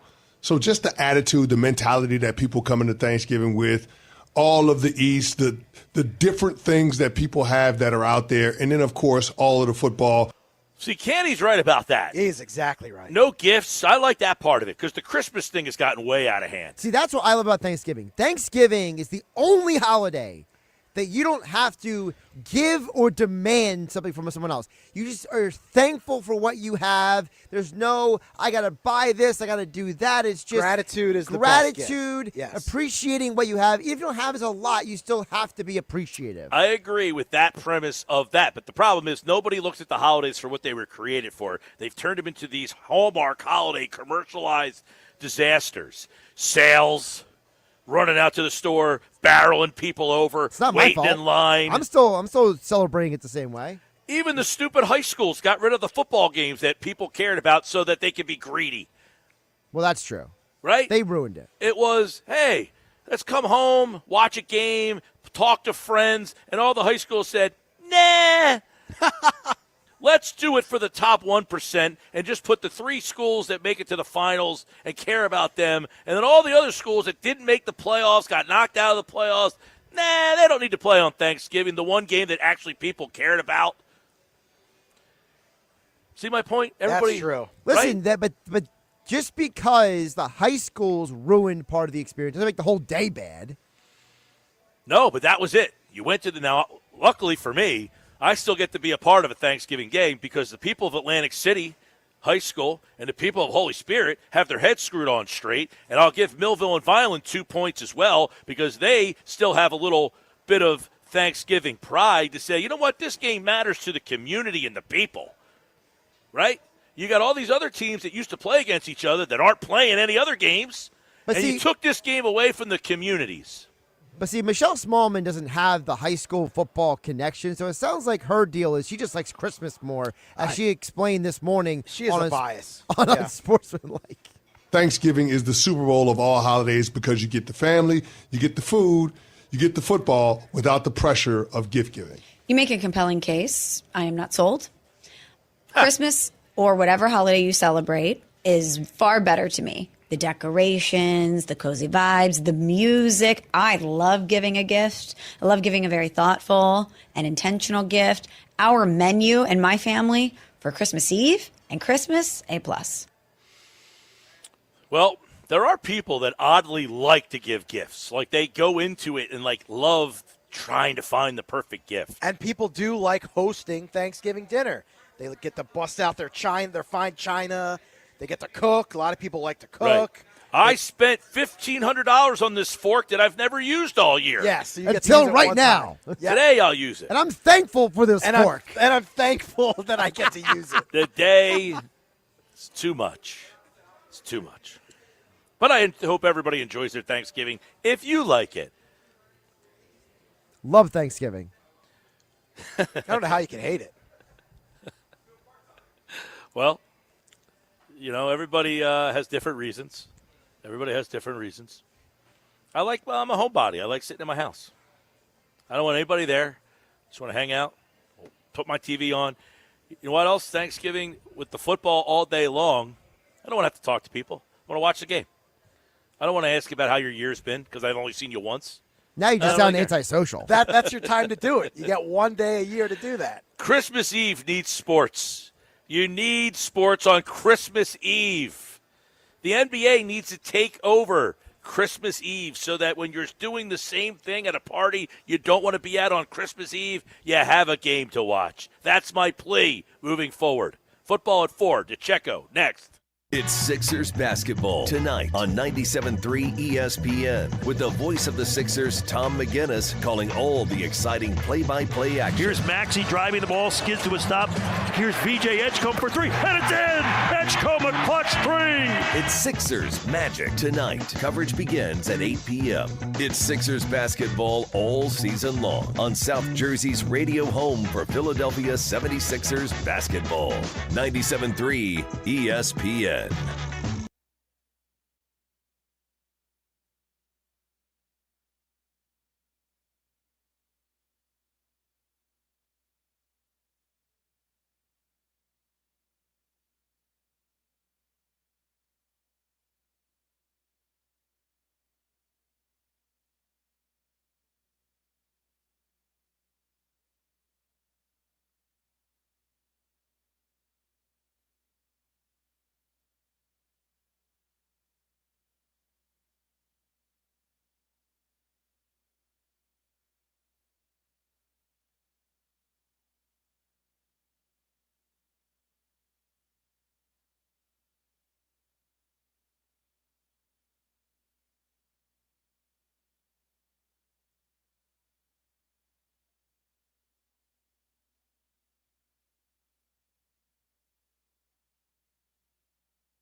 And Football at 4 is powered by the Inside the Birds podcast. It is brought to you by the Fanatic Sportsbook at Ocean Casino Resort in Atlantic City. And, of course, it's a busy week. It's a short week for the Eagles, and we'll dive into all things going on with the Eagles making an early appearance this week on the show for Football at 4. Andrew DiCecco, who normally joins us on Thursday, but, of course, Thursday being Thanksgiving, DiCecco is in on an early Tuesday edition of Football at 4 this week, and really interested to see what he has to say about what's going on with this embattled Eagles team. Only in journalism word, embattled Eagles team. Andrew making a rare Tuesday appearance on Football at 4 here on the Sports Bash because of the Thanksgiving holiday. First, Andrew, happy Thanksgiving early to you, my friend. How are you? Happy Thanksgiving to you, too, and all your listeners, Mike. I'm doing great. A little out of my elements because it's a Tuesday, but looking forward to chatting about some Eagles football. Yeah, well, it's a little fresh in the game, so we get a chance to really kind of keep picking at that game a little bit. And obviously, it did not go well. 21-0, they're up, and then the fallout. What stood out to you the most when you look back at that game and say, this is something that is, I don't want, alarming or something that you want to focus a little bit more on how that game kind of unfolded? Well, for me, it's the self-inflicted wounds. 14 penalties, 96 yards, and they wiped away a lot of big plays. That Dallas Goedert play off of play action that was 20 yards. It was the second play in the second half off the Grant Calcaterra 8-yard catch. Then that gets called back to illegal formation. And there were a number of other, the A.J. Brown false start. And the play before the Saquon Barkley fumble, it was a 16-yard completion, and Devontae Smith, Fred Johnson gets called for illegal hands to the face. So there's just so many different things that have been a prevailing theme this season for the Eagles. And I think you have to look at it and say, if it hasn't gotten better at this point, and you keep saying the same things, at what point do you have to enact a pretty drastic change or alter the way that you go about the complexion of the offense? Yeah, and we've heard so much, including yesterday, Nick Sirianni getting asked point blank, is he considering making a change in play caller? He says, no, I have not, but is that something that is even plausible at this stage of the season?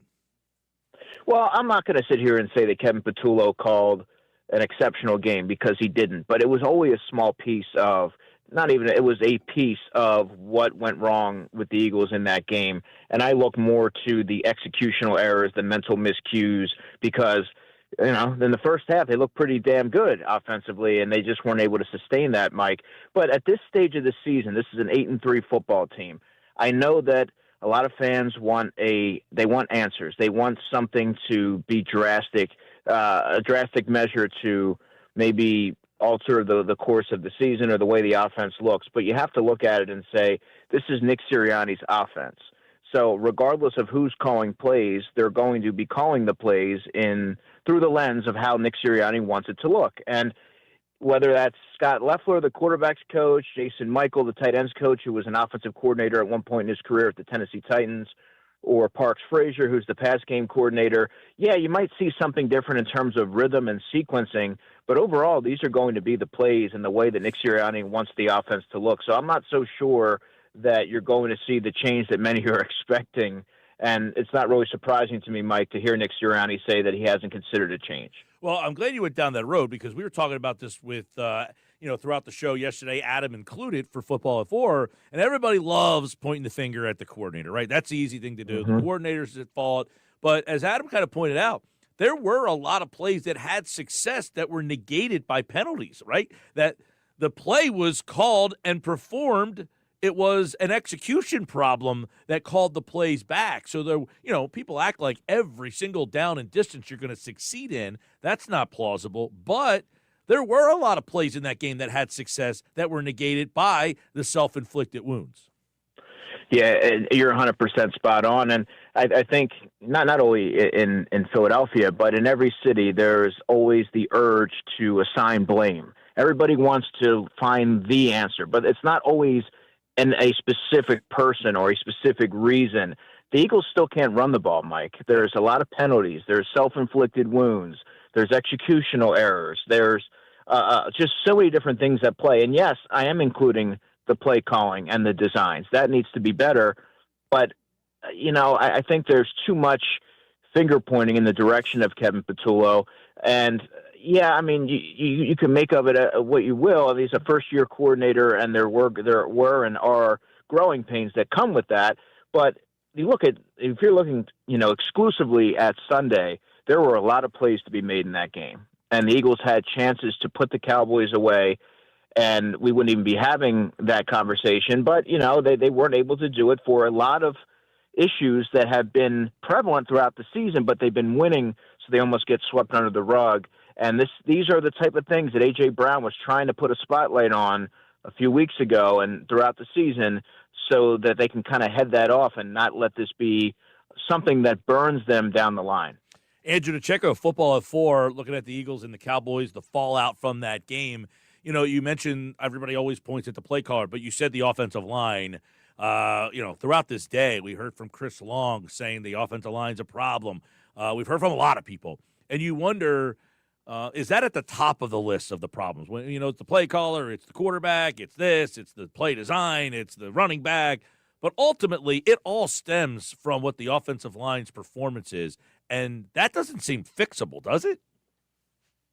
No, and I don't rank like the issues that they have, but I'll tell you this: if you, it all starts up front. We all know that, and foundationally, the Eagles want to run the football. They want to impose their will at the line of scrimmage and take advantage of Saquon Barkley and their ability to grind out clock and force defenses to play them a certain way, and then all of a sudden that opens up the playbook. You saw that last season.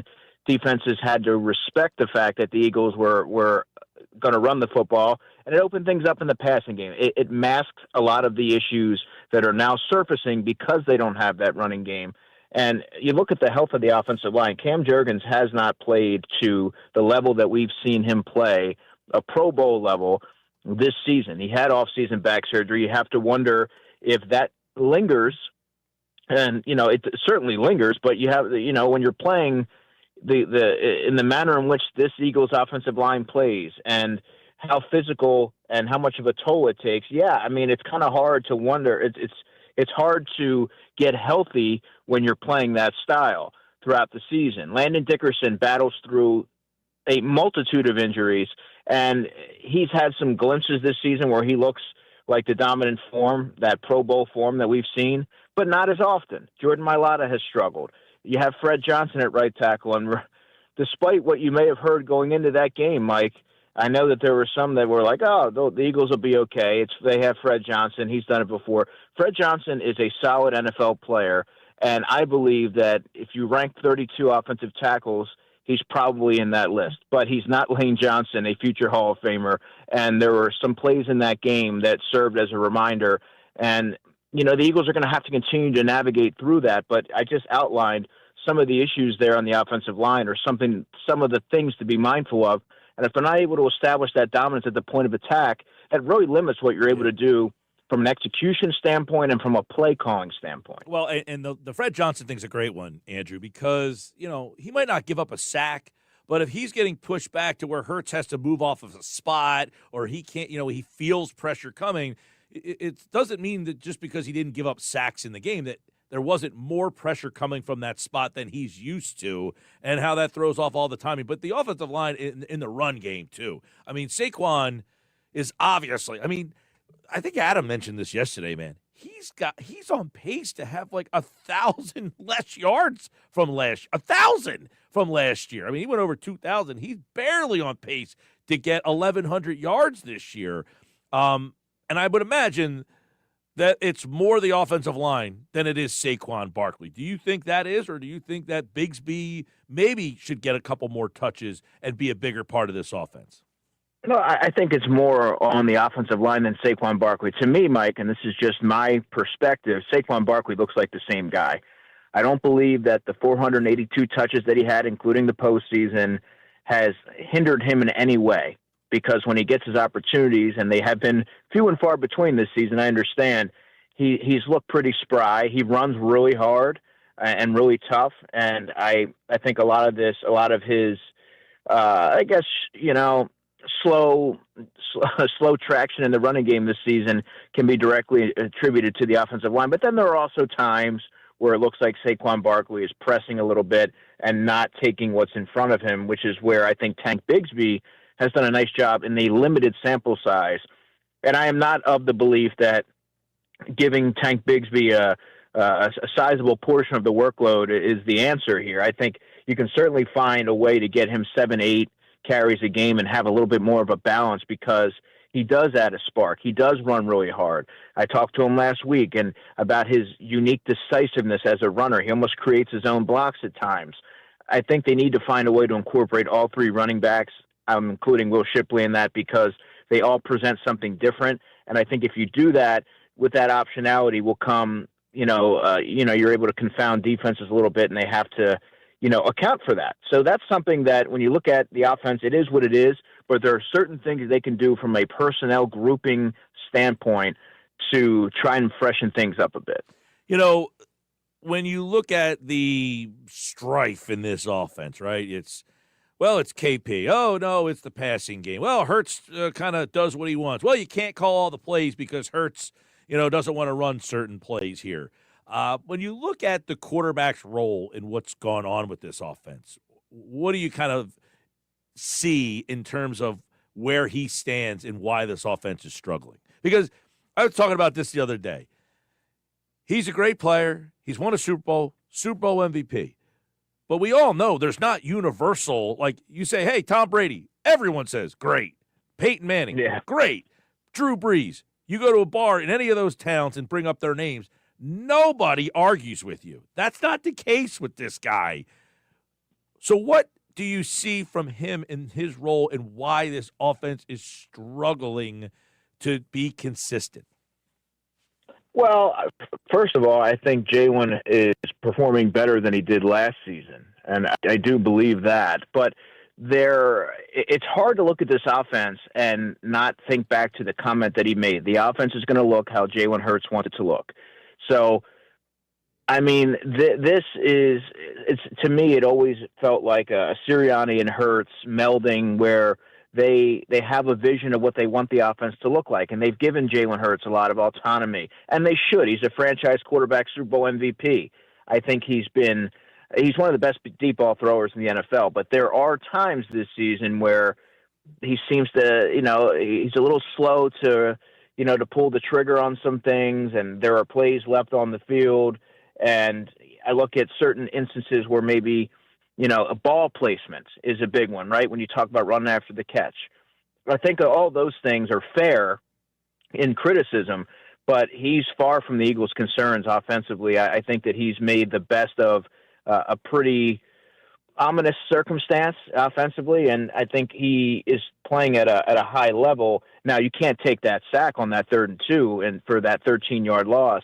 You have to get rid of the football. You have to have more awareness in that situation. And I'm sure you can cherry pick other moments this season, but he protects the football, he leads the offense, and he leads with conviction. And I do believe that they're going to, it's hard to say that they're going to get things rolling, but what I think that from Jalen Hurts, from his perspective, he's done a solid job. All right, we'll get you out on this. The defense. Everybody kind of hung their hat on this defense is great. This defense, you talk about 23 in the fall of that season was, that defense was terrible. This defense is so much better. I don't argue with that, but the defense on Sunday, was there any concerning things that you saw? And then, of course, you add into some of the injuries that have now been added to the situation. This is where numbers can kind of conflate things a little bit, because you look at the stats and the yards that they allowed to the Cowboys, and you might say, well, the defense got handled in this one. But I came away from that game encouraged with their performance, considering their red zone stops, right? The interception from Reed Blankenship, and Xavier Gibson fumbles the football. They have a very short field. They hold them out of the end zone, in 4 downs. And yes, one of those plays was a CeeDee Lamb drop. He had a few of those in that game. But when they had to rise to the occasion, I'm going to spare using the Kobe Dean reference instead of knuckle up. We'll say knuckle up, but you guys can infer. That they find ways to make sure that they're delivering when the moment is, the moment calls for it. Now, they gave up quite a bit of passing yards. I think it was 356 to Dak Prescott. George Pickens is arguably the best receiver, or among the best receivers in the NFL. And CeeDee Lamb had his moments as well. And they need to do a better job there. I think Javonte Williams had 87 yards. And early in the game, I thought they did a nice job plugging the run.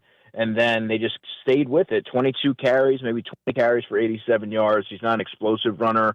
He's more decisive and more of the grinded-out type running backs. But, yeah, I thought that they did some good things. Zach Bond had a dropped interception. Kobe Dean had an interception that didn't stand because of too many men on the field. So if some of those things happen, and all of a sudden it looks a little bit different. Well, the point, as we get you out of here, Andrew DiCecco, is 14 penalties, horrible. That can't happen. And generally, that's as sloppy as we've ever seen them. The turnovers. This is a team that prides itself on winning the turnover battle, and they win games because they don't turn the ball over. That didn't happen on Sunday. Hopefully, that was a one-and-done trend moving forward, and they're right back at it on Friday, Black Friday, right here on 97.3 ESPN. It's the Eagles and the Bears. Andrew DiCecco, Football at 4. I want to wish you a happy Thanksgiving, man, and always enjoy talking to you every week here, and look forward to the stretch run of the season. Much appreciated, Mike. Happy Thanksgiving. All right, there's Andrew DiCecco, everybody.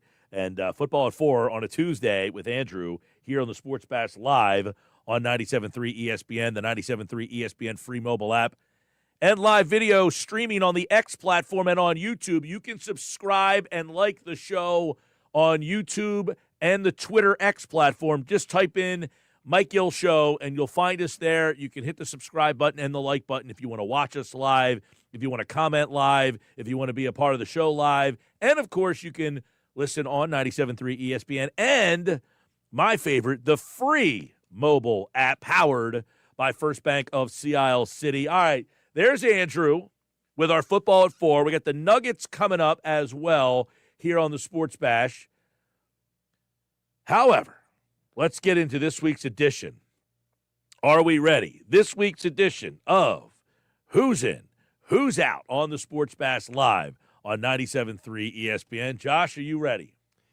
I'm ready as I'll ever be, Mike Gill. Well, is it getting easier or harder, do we think, as we come down the stretch here?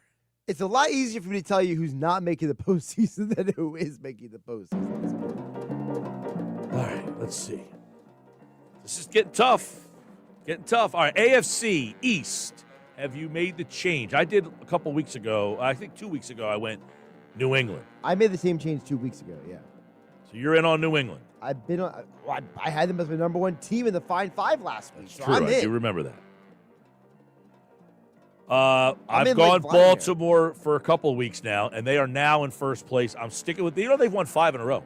They won 5 in a row, and I think a ton of credit has to be given to Zachary or the defensive coordinator turning that defense around. You like Indy in the South? I still like Indy in the South. I'm not going to let the Kansas City loss deter me. Jacksonville's only a game behind them, and Houston's now within 2. True. I'm going to give you Indianapolis another week, but you're starting to see some cracks there. You're starting to see some vulnerabilities for sure. Late game stuff.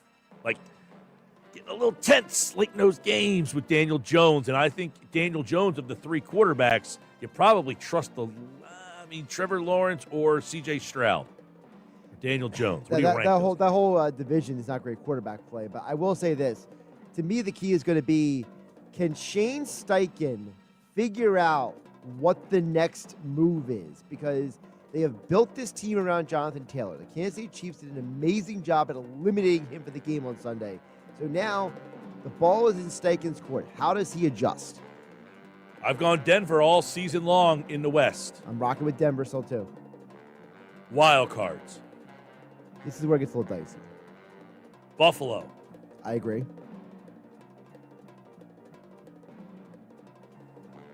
Did Kansas City's win bring you in? Absolutely. I'm in. This Kansas City-Dallas game is epic. That was going to be the most watched game in the history of the regular season. Did you know that on Sunday was the first time the Kansas City Chiefs won a one-score game since last season? Wow. Well, they got to have to beat Dallas on Thursday, and I don't know that they will. I think they will. If they don't, I think they're done. I think Dallas is in a rude awakening on Thursday because of the fact that I think that they look at the Eagles and like, oh, you just beat the Eagles. And then Kansas City's coming in and being like, we ain't the Eagles, bro. I don't know about that. I think Dallas, people just hate Dallas so much around here. I think Dallas offense is very good. I didn't say Dallas offense was bad. I'm just saying I think Kansas City's a different animal. And I think their defense is much improved. The Dallas defense is improved, but my thing is I think Kansas City they've awoken a beast. That was a sleeping giant for most of the year. And I think they just awoke in the last few weeks. And I think Dallas doesn't understand what's coming. I need 2 more wild cards.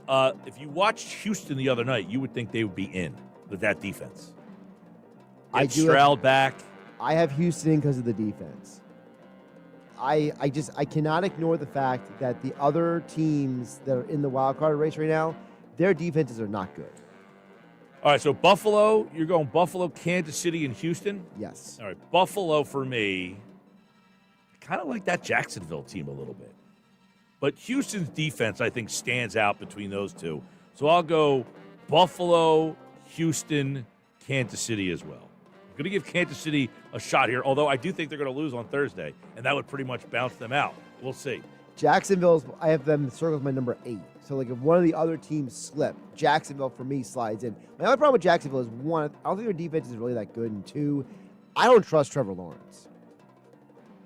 All right, Philadelphia. Naturally. You ready to go with the Bears? No, I'm not ready to go with the Bears. I'm actually going Green Bay because I'm using the Mike Gill theory of the tie is going to help them. I wouldn't be shocked by the tie helping them in this situation because how competitive the division is. And I've been kind of like more Lions.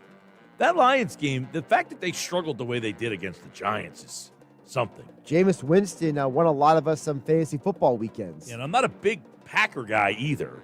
I don't know that I'm ready to buy the Bears quite yet. If they beat Philadelphia, though. That's different because it's in Philadelphia. That's what I'm saying. If they win on the road at Philly, they go to 9-3. I have to believe in that team. I mean, come on.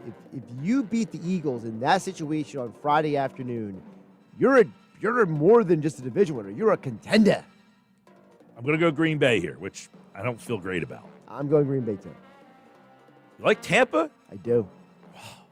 I like the rest of the division. I don't either, but Tampa just looked – they got crushed the other night. But the Panthers got smacked around last night, so – I know. Those two teams stink. I mean, the Buccaneers are just so beat up. The Buccaneers, for those who don't know, they had 15 guys with the flu last week, and they had to fly across country, and they looked like a team that was recovering from the flu.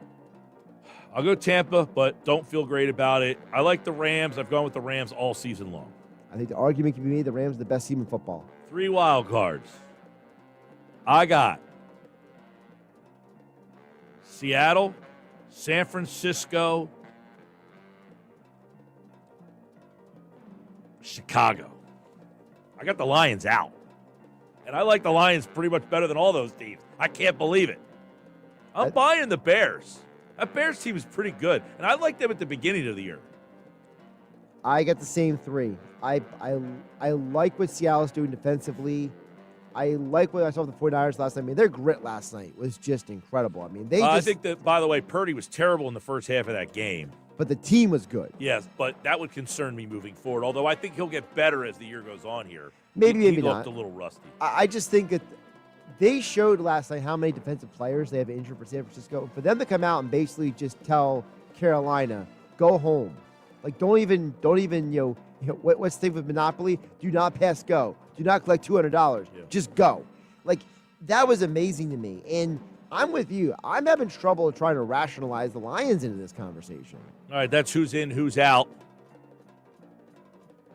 Here on the Sports Bash Live, 97.3 ESPN. We're live at Chickies and Pete's. Go where the players go. This Thanksgiving, of course, we will be off on Thursday. However, that's why we're here today. However, we do have the triple header NFL matchups for you right here on 97.3 ESPN. We're going to find out about the North. Packers and Lions is the early game. Chiefs-Cowboys is the number 2 game. Cincinnati-Baltimore is the late-night game. You can listen to all 3 games Thanksgiving morning, all the way through the night right here on 97.3 ESPN. Tonight, we got the Sixers and the Magic for you. Tomorrow, we have the Flyers and the Panthers, and then that triple header on Thursday. And, of course, you can hear them all right here on 97.3 ESPN, your home for the Sixers, Flyers, the Eagles, and the NFL, and a big college football weekend as well on Saturday. It's the final weekend of college football, the conference championships, all next week right here on 97.3 ESPN as we get you ready for the Thanksgiving holiday. And, of course, who's in, who's out here on the Sports Bash, as always, on 97.3 ESPN is brought to you by Jenkins & Sons Plumbing and Heating. For HVAC, plumbing, or drain cleaning, call 609-641-6262 or visit jenkinsandsons.com. The Nuggets are next. Nicky Earnshaw's here. Stick around. More Sports Bash on the way.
Black Friday savings are here at the Home Depot, which means it's time to add new cordless power to your collection.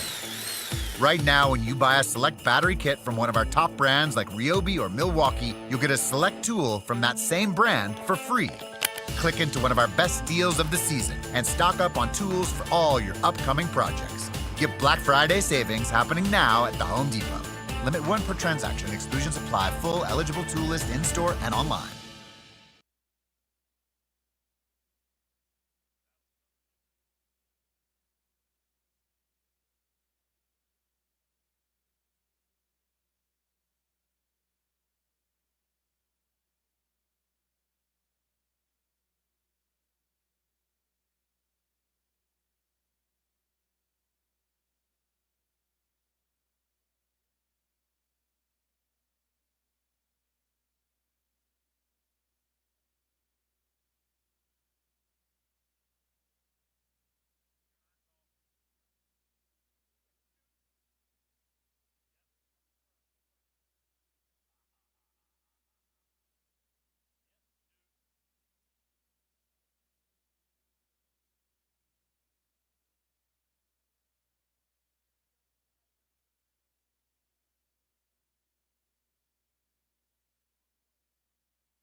With GMF financing to qualified buyers excludes Traverse and Corvette excludes prior sales. It's Bennett Chevy's Black Friday sale, now through the end of the month, offering our best deals ever. New Chevys off to 20% off the sticker. Yes, new Chevys now with the true GM supplier employee price, and you keep all the rebates. That's up to 20%.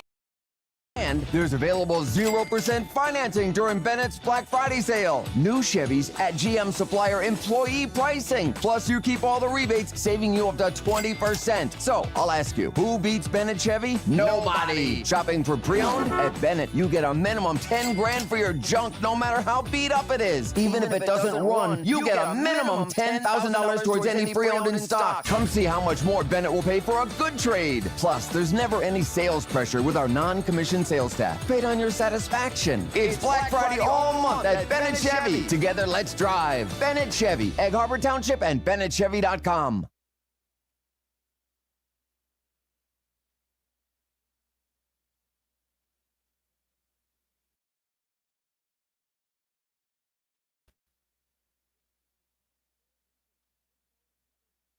Progressive Insurance presents the Sports Flash on 97.3 ESPN. The Flyers couldn't find the back of the net yesterday. They were shut out on the road in Florida. They lost to the Tampa Bay Lightning 3-0. The road trip continues tomorrow for the Flyers when they take on the Florida Panthers. 76ers are back in action tonight. Philadelphia is at home against Orlando. Group play action of the NBA Cup with a 10-8 record, while the 76ers are 9-7. Both teams lost in their last contest. 76ers have dropped 2 of their last 3.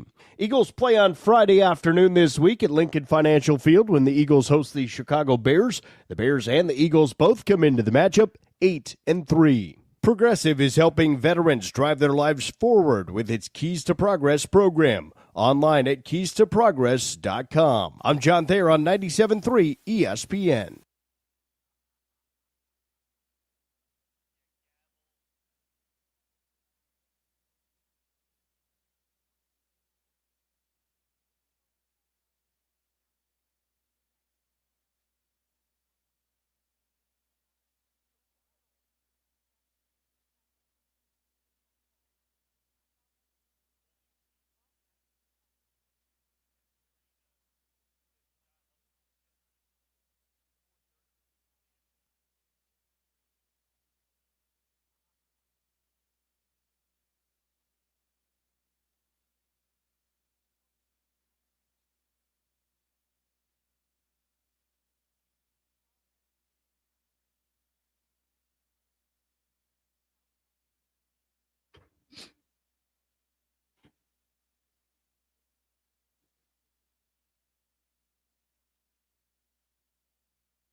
You're listening to the Sports Bash with Mike Gill. When I'm driving, I got a guy on the radio who talks to me. I can't see him, but he talks to me. On 97.3 ESPN. All right, welcome back. Sports Bash Live, 97.3 ESPN. Sixers and Magic tonight. Listen to the game on 97.3 ESPN. Time for the Nuggets now. Knicks Nuggets on the Sports Bash, 97.3 ESPN. Nick Earnshaw is host of Earnshaw Radio, which you missed last night. And, of course, he is the host of the Shift podcast. And you can check him out Saturdays in the locker room on 97.3 ESPN. And, of course, each day right here with Knicks Nuggets. They are right now. There's Earnshaw. What do you got, man? What's going on, Mike? Nice to talk to you. I can't wait for tomorrow. Going to be at Maynard's, 99 bottles. Always a good time around this this time of the year is always fun. Busy day, busy week. I mean, yesterday on the road, today on the road, tomorrow on the road, Thursday. We're going to be doing the Atlantic City Holy Spirit game. And, of course, then Friday, get the Eagles Black Friday game. Saturday, I'll be up in Philly. Sunday, I'm actually calling St. Joe's and Princeton. Wow. Up in Trenton. So busy time. You got a weekend, too. Yeah, it's a busy time of the year, to say the least, in the broadcasting business. But we got to get into these Nuggets today. Nugget number one, where else would I start? We have to continue to talk a little Eagles. And, we shouldn't be shocked by the poor offense and the struggling offense. And one reason is this, and I want to go back to a clip we keep referencing, but I went back and found it from after the Super Bowl, prior to this season, and Jalen Hurts was asked at his locker, I believe it was locker room cleanout day, about Kevin Patullo possibly becoming the offensive coordinator, and it was not a glowing review. I want to refresh the audience's memory from what Jalen Hurts had to say when asked about the possibility of Kevin Patullo becoming the offensive coordinator. Take a listen to this. Yeah, Kevin Patullo's never been he'd have a different role. So it's hard to compare, that role to this role because his job is going to demand something totally different of him. And I have a lot of confidence in him and what he's shown. However, I know, over the years I've learned that's out of my jurisdiction. And so kind of just taking things as they come and trying to go out there and be the best I can be and just learn and evolve. So, Mike, your response of refreshing your memory and the audience's memory about what Jalen had to say there. He said he had confidence in him, but was it the most glowing review? I don't think so. No, I mean, he did not go and say, hey, we've worked together. I'm so excited to get on board with Kevin and see how much we can help each other here. None of that. He did not sound excited at all about Kevin Patullo being the offensive play caller for this team. No, and I think the problem was, like, going into it, you could feel it, right? Like, all right, that wasn't the best review of Kevin Patullo being the guy. Like, oh, it's a different position. Hopefully he can figure it out. He's like, I have confidence in him. But, he's just trying to say that, you win a Super Bowl. Hopefully you have confidence in the guy who was the pass game coordinator. So I think it starts back there that this may not have been the greatest hire in the world. And we've talked about that at length, ad nauseum at this point.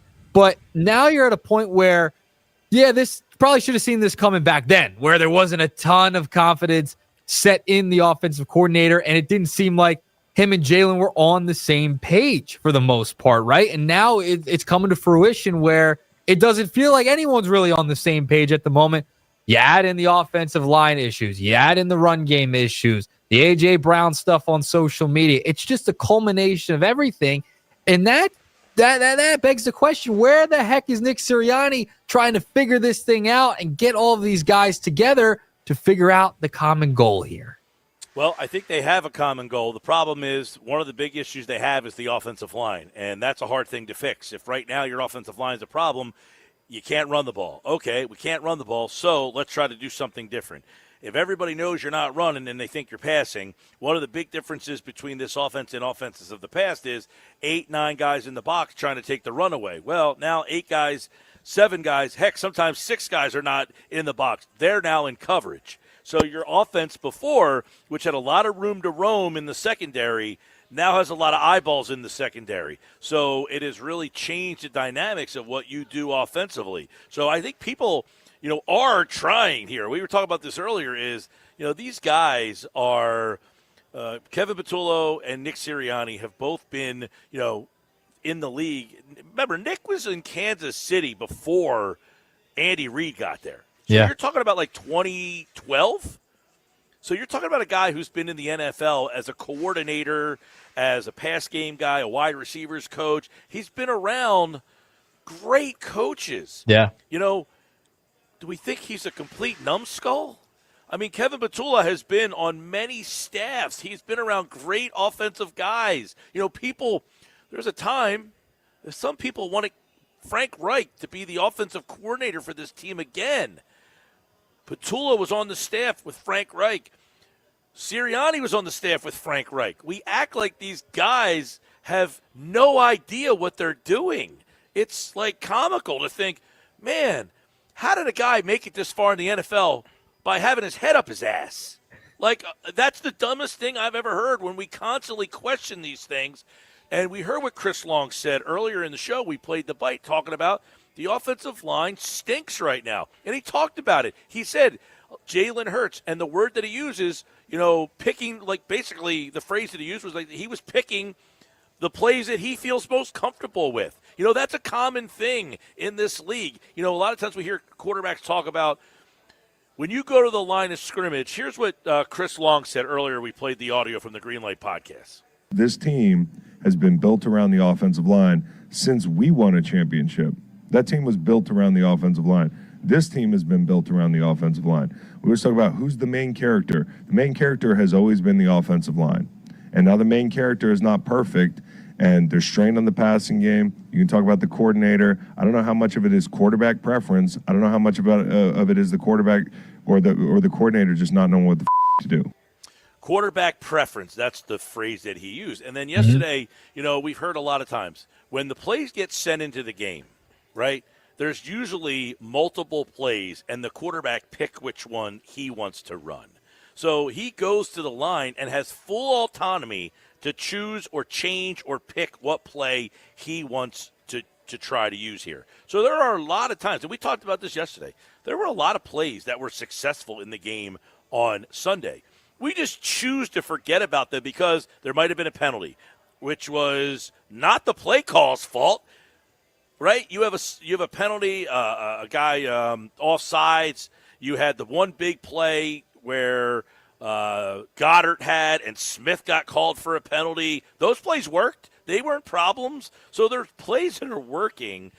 I go back to the offensive line being a big problem of not being able to use the full brigade of what you want to do offensively. So you're struggling to run the ball. So now I can't run the ball. And now when I throw the ball, I have a quarterback who's really unwilling to open up my passing game. He felt a lot more comfortable when we were running the ball well, and there was only 4 guys in coverage. Well, now there's 7 guys in coverage a lot of the times, and that changes the dynamics of where you can throw the ball. It does. And I want to also play this clip from Chris Long as well. He said, obviously the offensive line, big issue, but he also explained how the Eagles' issues goes beyond just the offense. Take a listen to what Chris Long had to say here. And the turnovers are awful. That's kind of what loses you the game, dude. Yeah. It's the Saquon fumble. It's the muff punt return. A team is an organism, man. And it's not as bad as people want to boil it down to, it's just the offense. There's a lot of little cracks, right? And it exposes the offense's inefficiency with a lead when you make mistakes like that. And I'll add this, Mike. It was the undisciplined play from the Eagles with all the penalties, with the stupidity on special teams that has happened all year. And we saw it with Gibson catching the ball at the 1-yard line, then getting popped and fumbling it, right? So all these little things have added up, and it was a culmination of everything against Dallas. And think about this. The Eagles' record, 40-2, I think it was, when they win the turnover battle. Yeah, ridiculous. They were very uncharacteristically sloppy with the fumble from Saquon, the fumble from Gibson. Those are 2 things that you really don't see them do all that often. No. So if you're looking for something on the positive side is, the offense struggled. Yeah, they didn't score any points. But they also turned the ball over and had 14 penalties and really still could have won that game. Yeah, there was a lot that went into that loss. Obviously, the turnover is a big part of it. But the offense, it's struggled. And if you look at some of the advanced metrics, success percentage, 25th in the league, it's the worst since 2005 for an Eagles offense. Like, they are struggling mightily on the offensive side of things. So just fascinating to see all this talent not living up to expectations, to say the least, this year in 2025. All right, moving along. Nugget number 2. I know we only have a couple more minutes. I want to talk a little bit about the Sixers. They play tonight. Nobody really is playing anymore. Joel Embiid is out tonight. Paul George is out tonight. VJ Edgecombe is out tonight. Kelly Oubre is out tonight. Adem Bona is out tonight. Let's go down the list. It's Sixers season. Who's you got playing? an injury list. You got an injury list out the wazoo. Who is playing? Justin Edwards? Tyrese Maxey. Cheap Seats Pete. Tyrese Maxey's playing tonight. He's in there. He's going to score 47 tonight. Yeah, and this goes back to the thing with Maxey playing 40 minutes a night. Carrying the load. It's like the guy's having an all-time year, and he's got nobody to play with. No one wants to show up, and Paul George was probable, and now he has an ankle sprain. Where did that come from? I don't know. I saw that, too, and was – and I had people texting me like, how is he not ready to play? And, then we see that he sprained his ankle. I don't know when that occurred or when that happened. I had not heard that. It's so frustrating. It's like you wanna be like, this team is fun. They got some young pieces. They've been entertaining. Maxey's had a great start. VJ's been fun. But the 2 veteran players that you are really depending on for this season to really have, we did the podcast today, Trust the Mics, and MKB and I were talking about this, and you can listen to the full pod if you want to on all the platforms out there, YouTube, X. And we were talking about, is this team, is there anything this team can do Like, are they missing something to be a true contender? And it's really, you just need the guys healthy that you have because there's nothing much more that you can do. You can't really trade either one of those guys. And if you can't trade those two guys, you really can't take on any more salary. So for them to be like a real contender, you really, really need those two guys. And it's so disheartening and frustrating that you can't count on those guys. Yeah, it's tough. And it's yesterday or the day before, whatever it was, and the injury report coming out, like Embiid was questionable. Paul George was probable. Tyrese Maxey was probable. He got upgraded to available. Like, there's an injury designation, it feels like, every night. And this is just life of the Sixers organization, right? Like, you're going to have to go game by game by game. And you really haven't seen a ton out of McCain, right? Like, he's trying to work his way back into the mix here. Doesn't look like the same player that he was early on last year so far. He's got to get more minutes, right? Paul George, I mean, popping up out of an ankle sprain, that came out of nowhere. And then Joel, trying to come back now from the right knee issue that he's dealing with. No structural damage, obviously, but it's going to be back and forth. I know we just want to get to the playoffs. That's the number one goal. But man, I mean, these lineups, they're never going to play together. It feels like Tyrese Maxey. Imagine if he had some help out there and how much more elevated this team would be. It would be nice to see. It's a shame.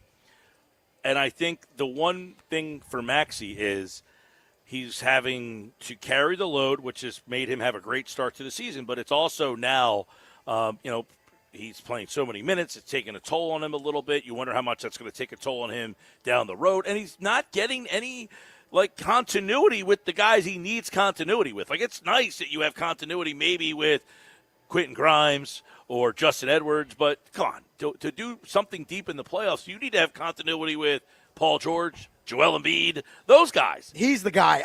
Paul George, I'm done with him.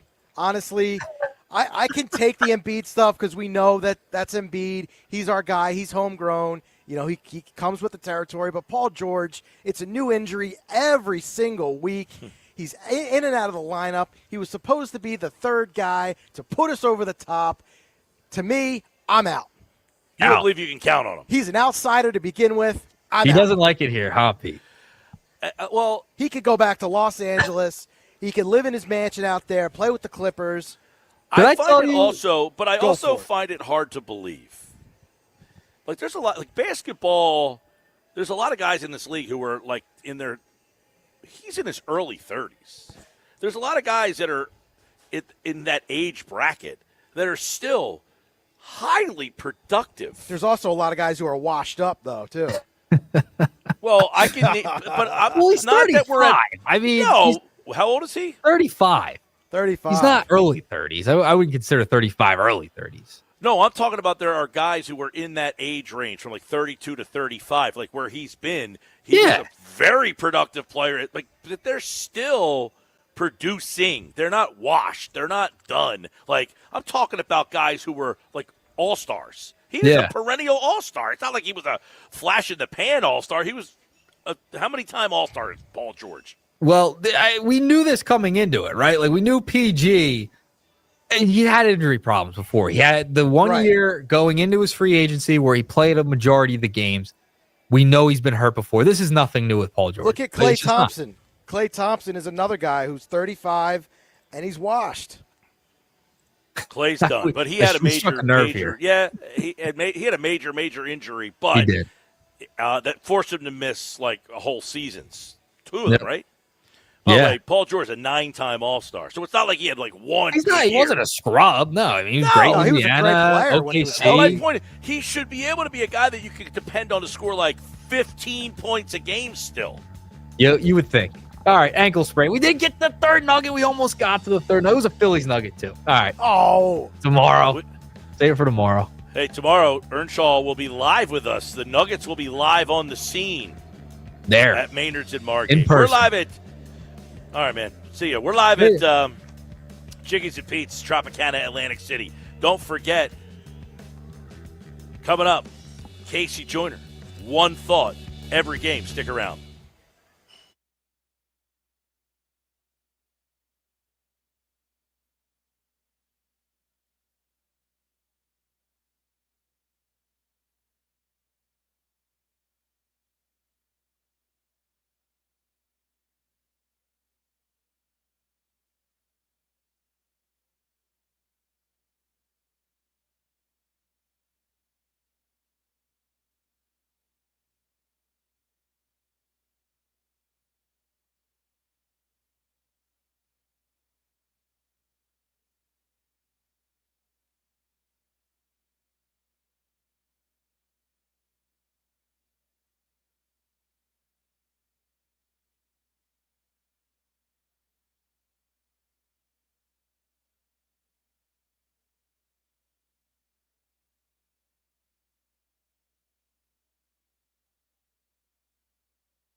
home of the Philadelphia Eagles. They got him again! Sixers. Bang! It's good! Ball game! And Flyers. Tipped in front of the net! 97.3 ESPN. WENJ. WENJ HD. Millville, Atlantic City. A Town Square media station serving all of South Jersey.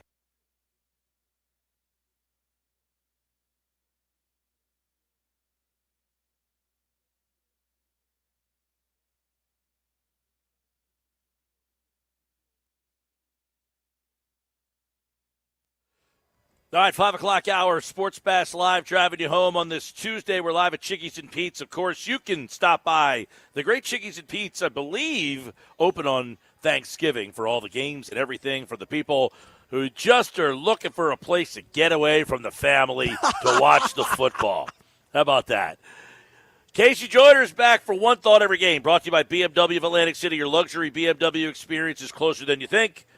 Take advantage of exceptional savings and experience. BMW of Atlantic City in Egg Harbor Township. Well, Casey, it looked good for the first half of the game. We had a good conversation, talked about how the passing game came alive and they looked a lot more fluid. And then the second half resembled much of the first half of this football season, where the Eagles offense just kind of crashed and burned. Why is there a lack of consistency in what they do offensively? Why success in the first half, not success in the second half? I've been looking here, been diving into True Media to take a look at the different types of coverages. When you're running cover 2, cover 1. And the big differences in coverage is, do you have 2 safeties back or do you have 1 safety back? I look at the second half when if the Cowboys were playing any kind of 2 high coverage, they got 2 safeties back. And Jalen Hurts is 2 of 3 for 28 yards, 9.3 yards per attempt of vertical passes. Al Davis used to say that he never wanted to let the defense tell him what to do. Like the whole take what your defense gives you. Okay, dictate to me what, because that's letting the defense tell you this is where we want you to throw. He's like, no, I take what I want. I want my quarterbacks beating these zone defense. You play zone defense, I'm going to throw over the top of you. I'm going to find ways to beat you, even though that's not what you want me to throw. And when I look at this and go, well, in the second half, as the Cowboys are coming back and you still need to keep things going, it's clear, hey, this game to be coming in there. You want to try 3 vertical passes against 2 high coverage? No, 2 high coverage is supposed to take that stuff away. You got to find a way to beat it. And I think the Eagles just say, if you play that, we're going to take what you give us. You can't keep doing it.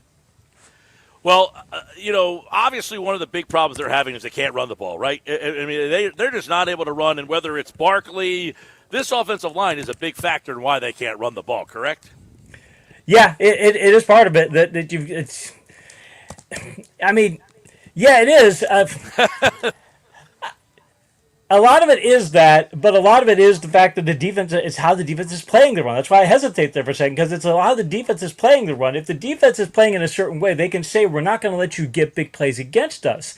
And I think that the defense knows, you know what? If we sit back here and we play 2 safeties, they're not going to throw deep. Okay, now we know they're not going to throw deep. They're either going to throw underneath or they're going to run the ball. That allows us to play certain ways in the box. We can keep our safeties back there. We can make sure you don't have big plays in the passing game. And if we play the front 7 the right way or our front 8 the right way, you're not going to get anything in the running game. So look at it and go, it's Eagles. Again, the Eagles saying, we will take what you give us. And that worked early on when the game plan worked. Once the Cowboys adjusted, then the Eagles just said, okay, we're going to. It's like, you guys can't keep doing that. When you've got to be able to take what you want when you want, and you just can't let them do it. You've got to get them out, as Michael already used to say, get them out of that cover 2 stuff. Right. So, and then how does the lack of running game that they have affect also their passing game? If you can't get big plays in the running game, because the big thing about the running game is you don't get negative plays. Coaches will tell you that that's the reason that they always talk about established run. People say, it's a terrible idea to establish run. No, it's not, because it gives you percentage plays. It gives you things that keep the clock, they keep you on schedule, as coaches call it. So when you're doing these plays, you could do those things to keep things going. It's great. But if you don't get the big plays in the ground game, if the defense is able to say, look, you can do certain things, the defense could sit there and play certain types of fronts and say, okay, you're able to run, you're going to get 4 yards, you're going to get 5 yards. Occasionally we're going to stop you, but you're not going to get the breakaways. You've got to get long drives. You're going to get 12, 13 play drives. You've got to be able to hit some big plays. And again, if you can't run the ball and get the big plays in the ground game, you got to get the big plays somewhere, because you can't win in the NFL if you're not getting big plays. And like I said, if they just sit back and cover 2 and you only throw 3 passes against them and you're averaging less than 10 yards per attempt on vertical passes, okay, you're not going to get big plays, and you're ceding that part of the game to the other team. Well, their pass game is a lot of people would say elementary. They don't run a lot of craziness in their offense in the pass game. They take a couple vertical shots, but not a lot.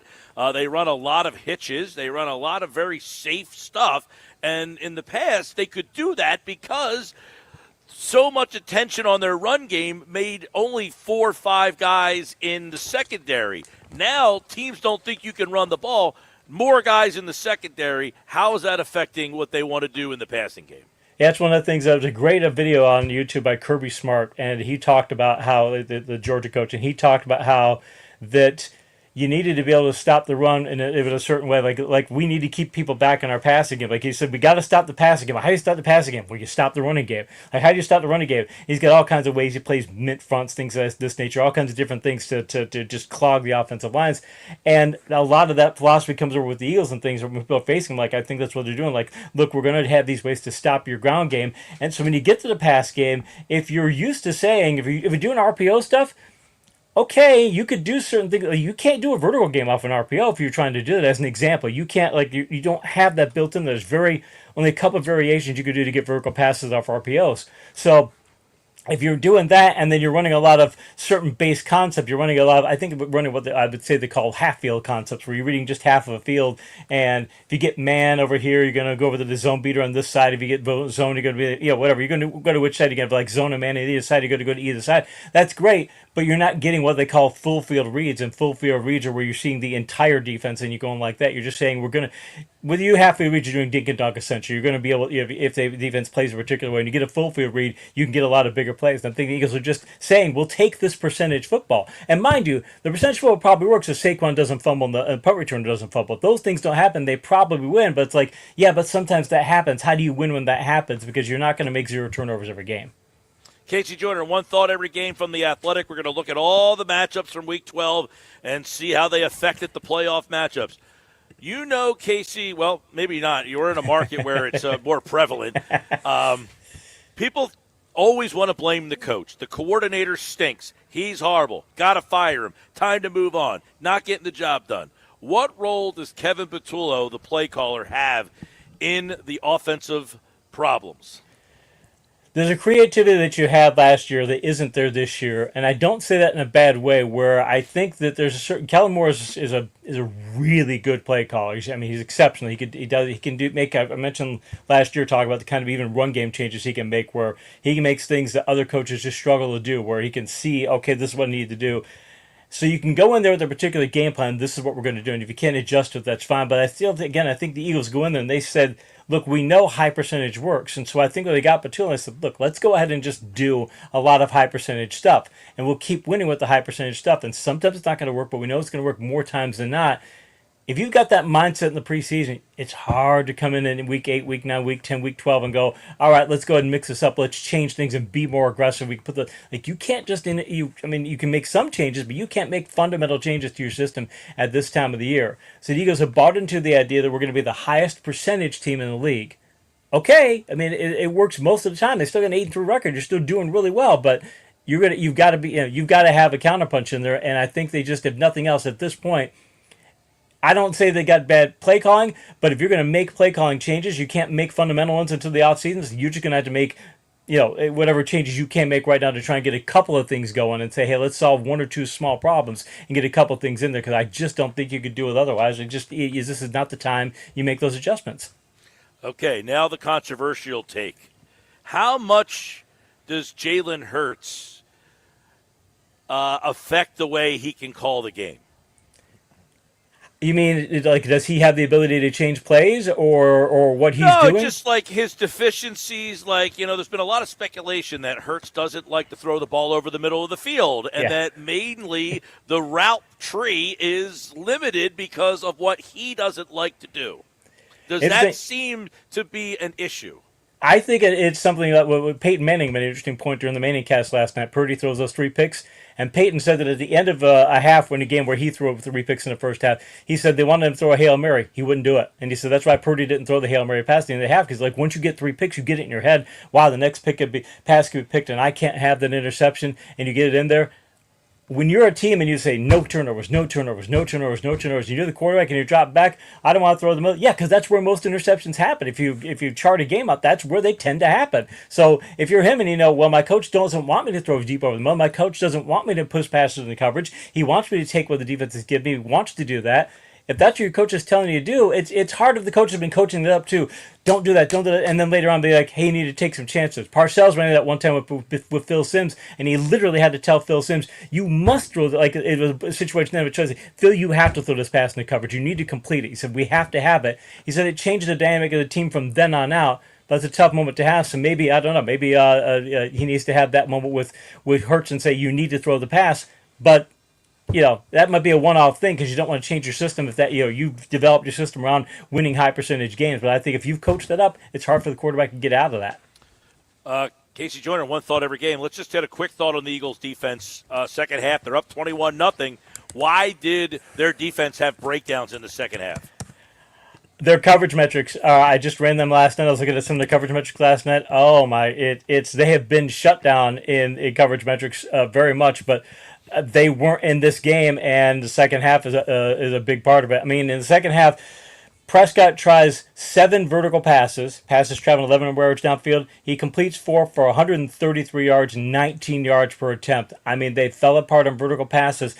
I think teams are seeing that there are that you can, if you can single up hey, let's go to the single coverage. And that's the thing, the Cowboys, hey, you've got 2 really good receivers. You got Lamb and Pickett, so you can only double cover one of them, typically speaking, unless you could leave Ferguson open. So, all right, you can never. And even if they do, Turpin had that big play in the second half. Like, all right, you can only do so much. So if a team can throw that many people out there and get them in single coverage, you can beat the Eagles' safeties because you can break their coverage that way and say, look, you're going to double one guy, and we're going to take the guy you don't double. And they're going to be out without at least one safety, possibly 2, in the game this week against the Bears on Black Friday. Let's get into this week's edition. One thought every game. Here we go. Ravens and the Jets. The Ravens win and the Steelers lost. It's the Ravens now 5 straight wins, and they are in pole position in the NFC North. AFC North, excuse me. I did my picks article for The Athletic, and somebody said, boy, I mentioned that I thought the Jets would cover at 13.5, and somebody said, that's like base jumping. It's just a crazy thing you should not do. Well, the thing is, the Jets are actually playing pretty well in a lot of ways, and the Ravens won this game. 2 straight. Yeah, they had 2 straight, and you look at their metrics like, wow, this team is not nearly as bad as people think. Their offense is awful, don't get me wrong, their passing game, but they just still threw 222. They played pretty well. The Ravens, I got to worry about them. Lamar Jackson, it's another injury. It's all over the place. He's getting banged up, and how far can the Ravens go with an injured Lamar Jackson? I don't know. They're going to beat the Jets, but I don't know how much further they can go than that. All right, one thought every game. The Bears will be here on Black Friday. They beat the Steelers. This was a back-and-forth game. They're 6-1 in one-score games and in first place in the NFC North. Ben Johnson's really, really, really good play caller. It's one of those things for the Eagles. It's going to be, oh boy, we're facing a really good play caller this week, and that's happened with the Steelers. The Steelers' metrics have been pretty good. Their defensive metrics have been pretty good, but the Bears have a 2-headed rushing attack. They're doing very well in the ground game there. They've got a lot of different receivers. Colston Loveland's finally stepping up. And the Steelers, it's just only so far you can go when your defense doesn't play well and you've got Rudolph under center. So it's tough for the Steelers. It's a good win for the Bears. I think if the Steelers had Rodgers, I think they would have won that game. One thought every game. Patriots, Bengals, 9-game win streak for the Patriots. They have a 2-game lead in the AFC East right now and are the number 1 seed. And they did it with they brought Stevenson back this week, but he had the toe injury, and so he only got 6 carries. They didn't rotate him in fully, but Henderson's looking so great. Drake May is not what he was a few weeks ago. He was an MVP candidate, but he's still really good. Hunter Henry went after the legendarily bad Bengals tight end coverage and things. I mean, Bengals have a lot of issues. Burrow's coming back for them, but look, they've got a lot more problems than Joe Burrow can solve. So it's an issue for them, especially if Higgins is out this week. Now you're down another receiver, so tough for the Bengals, but the Patriots win a game they should.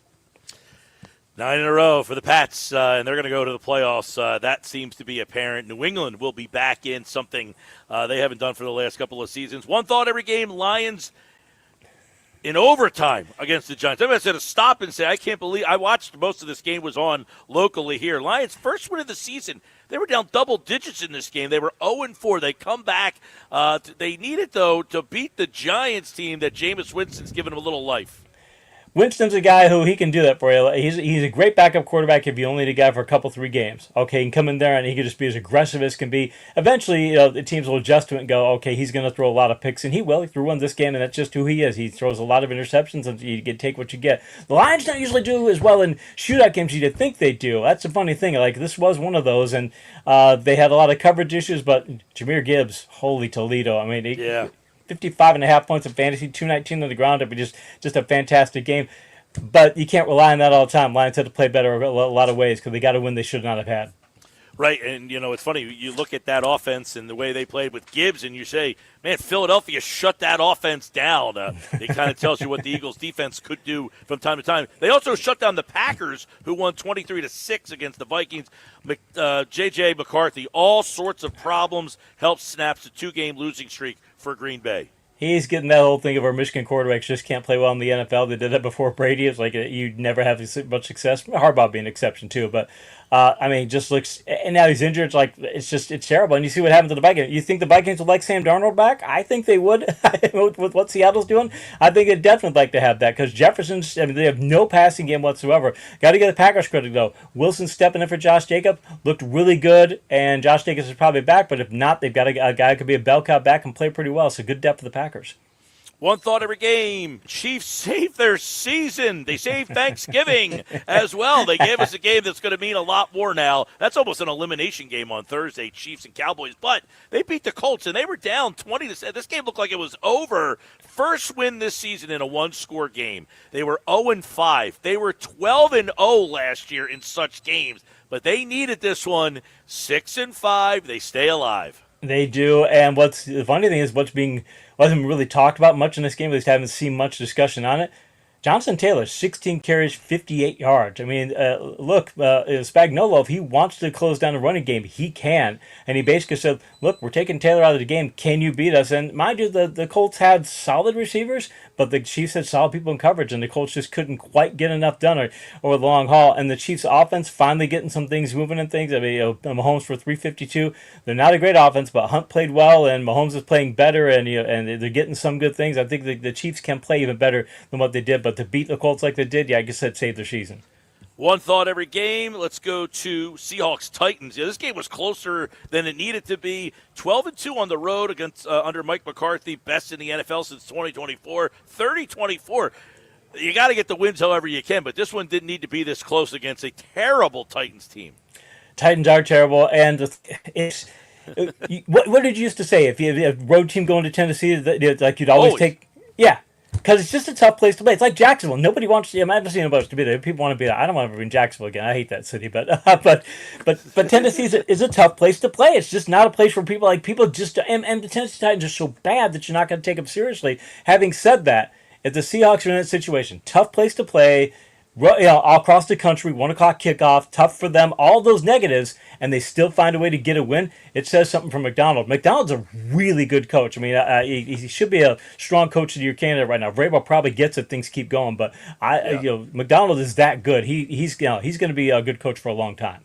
One thought every game. Casey Joyner from The Athletic. Jags and Cardinals overtime. Jacksonville wins this game. They're in the mix. They're in the AFC South mix. They're in the wild card mix. And they get the fifth game-tying or go-ahead field goal in the last 2 minutes of his career for Cam Little. And his foot wins it for Jacksonville. 52-yarder, too. Not give me a kick. Cardinals, when we go in this game, it's a total mismatch for the Jags when you look at it. Because Cardinals are... With the way the Titans played this week, I mean, the Cardinals played better too, but you could make a case that the Cardinals were the worst team in the league going into last week.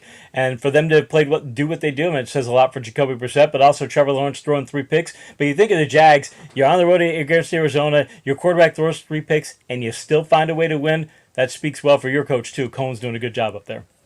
One thought every game. Browns and Raiders. Shedeur Sanders, he gets the start. He gets the win. He snaps a 13-game road losing streak. Chip Kelly gets fired after the game is over. Yeah, well, his offense. Remember, in Philadelphia, it was okay. Hey, by the end, it was predictable. It was already predictable here. You should be getting more out of Ashton Genty. And I know that Smith is an interception guy. He didn't throw any picks in this game, but you got more talent on offense than what they're showing. I give credit to Sanders, and I give credit to the Browns. They're going to make him their starter again. And why not? Good karma if he's doing one of those center. He got that one big pass on a scramble play, and the other touchdown was just a little dink and dunk throw that went or the touchdown throw. The long pass was at the down at the 2-yard line. So he played well enough. I mean, but it's one of those things where, hey, look, the Browns played well enough to win, and the Raiders, you can see why they're trending towards being the worst team in the league too. Well, what do you have to lose in looking at Sanders, by the way? You know Gabriel can't play. Why not just take a shot to see that I don't have to draft a quarterback maybe in this draft again, which they most likely will have to do. One thought every game, Falcons, Saints. Both these teams kind of playing out the string, lost snaps, a 5-game losing streak for the Falcons. They were 3-2 at one point, and the Saints are just having a miserable year. They are now. Kamara's injured, and okay, it's like wow, and they were going to try and trade him, and he said, "You know what? I'd rather go sit on the beach and drink a pina colada and let you trade me." So they couldn't even get value for him. It's like it's. Shuck looked okay, but they have no ground game. I mean, Neal got 7 for 18. He's somebody who should pick up fantasy, but he's still just out of volume. But he's not going to be somebody who put into too many lineups. But give the Falcons credit. Cousins played. I thought Cousins was really bad, and I thought, okay, this is not going to work. He's stepped up to where he's just mediocre this past week, and mediocre beats Tyler Shuck. Yes, it did, and we get all the way to Monday night, where we thought this would be a fun game. It wasn't fun at all. This was a blowout from the get-go. 34-7 Rams. Rams with the win, and the Eagles loss. They are now the number 1 seed. This is the first time they have been in the pole position since 2018 in Week 13. They are the number 1 seed currently, and they blasted the Bucs. They did, and the Rams, hey, their defense is playing every bit as well as their offense. And we talk about Stafford being an MVP candidate. Their defense every week I run their metrics, and they get better every single. Wow, their pass rush is good. Their run defense is good. Their individual coverage metrics are good. Everything, and it's just fantastic. I mean, they get 46 yards from Kyron Williams, who's just making fantasy managers tear their hair out. They get 46 yards on the ground from it, and you still win 34-7. That shows how good they are. Right now, I'd say the Rams are the best team in the NFL right at this moment. All right, and finally, one thought every game, Monday Night Football. Hey, the Niners 8-4, and more importantly, they are now the 7. They maintain that 7 seed. It's a very tight race, but they keep pace. They win. Not a great night from Purdy, but they found a way to kind of grit out a win at home against a very gritty Carolina team. Carolina's well coached. They need more talent. They're well coached. They get as far as they can given their lack of talent. To play as well as they did, that's pretty good. Purdy, funny thing is Shanahan said it right before halftime. What he say that we talked about the 3 picks, and he said, "Yep, you know what it is. He didn't make bad decisions. He made inaccurate throws. Like if he just let a guy a little bit late, like he didn't have any problem with the picks. Like look, he's not making the wrong reads. Like that was the thing Shanahan worried about. Like, you're going to be inaccurate at times because Purdy's the sort of guy who will force pass into coverage. But if Purdy doesn't play well, and you get a good game from McCaffrey and you get a good game from Kittle, but that's how deep they are. And if they stay healthy on offense and they can get, I don't know if they get Ayuk back, but if Pierce Hall can step up and play better, they can play even better than they did. But to do what they did, that speaks well from Shanahan. By the way, we didn't go back to Thursday night. Let's go there because that was a big game to kick the week off with that Houston Texans 23-19 win. It knocks the Bills to 7-4, but it puts the Texans in play now for not only the division, there are 2 games back there, but they're in the wild card mix now, and their defense looked rejuvenated. It did. They have been playing a lot better. Their pass blocking, believe it or not. Remember early in the year they were just atrociously bad? They found ways to where their pass blocking numbers like top 10, like sack rate and pass pressure were allowed. I mean, they're good. Like I can't believe this, and they're doing it. Davis Mills, but Davis Mills knows what he needs to do. He follows like the Eagles script. Hey, I'm going to throw a couple of touchdowns, no picks. I'm going to do dink and dunk throws. I'm not going to make mistakes. And Allen getting back to being what Allen was a couple years ago, where he'd have times where if he didn't play well, he's throwing picks. That's a problem for them. And the Bills, their defense isn't playing quite as well. Allen's not playing quite as well. There's a lot of problems there right now. Houston won. It's not an entire shock because right now they're probably the better team. All right, there you go. One thought every game. We look back at the week that was in Week 12. We move on to Thanksgiving week. And, of course, 3 games on Thursday, 1 on Friday, Philadelphia and the Bears. You can hear all 3 games Thursday and the Eagles and the Bears right here on 97.3 ESPN. And, of course, Casey Joyner gives us one thought every game. Check him out over at The Athletic, all of his NFL coverage. And we'll talk more about week number 13. I can't believe we're at Thanksgiving week. That's the saddest tent pole in the season when you know we're about to hit those Saturday games. I don't like it. All right, buddy. We'll talk to you. Good to you, Mike. All right, Casey Joyner, everybody. One thought every game. And we'll try to see if we can catch up with Casey tomorrow for one thought every game as we'll get the full look at the Week 13 schedule, which has really, of the Thanksgiving Day games, PG and Josh, which one are you most intrigued by? Green Bay, Detroit. No. That was a quick no for a good game. Oh, I mean that's the appetizer. That was an aggressive no. Kansas City, Dallas. That's the turkey, stuffing, cranberry sauce. You got two teams that aren't even in the playoffs right now. I don't care. When you give me Mahomes at Dallas, that's the game. I mean, you got Green Bay and the Lions playing for the division, basically. Possibly first place. I mean, depends on what happens on Black Friday. Well, it's a good slate of games. Plus, you get the Bengals and the Ravens is the nightcap. And if the Bengals win that game, Joe Burrow. Ooh. We'll get into all the stuff tomorrow. We're live at Maynard's at Margate for 99 bottles. Today, hey, don't forget, stop out. Chickies and Pete's. They got games tonight. You got the, by the way, college basketball. It's been all day, every day. They got games going on. I love this time of the year with the college basketball. You got NBA tonight with the Sixers and the Magic. You can listen to that game on 97.3 ESPN. Is tonight an NBA Cup game? Yes, and it's also an NBC 8 p.m. tip. Oh. I like that. That's a Mike Tirico. Love it. Good stuff. All right. I don't like the 8 o'clock tip, though. Throws off like all my...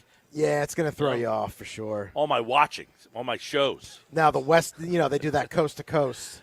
Yeah, and I have YouTube TV, which means I have Peacock now for on linear.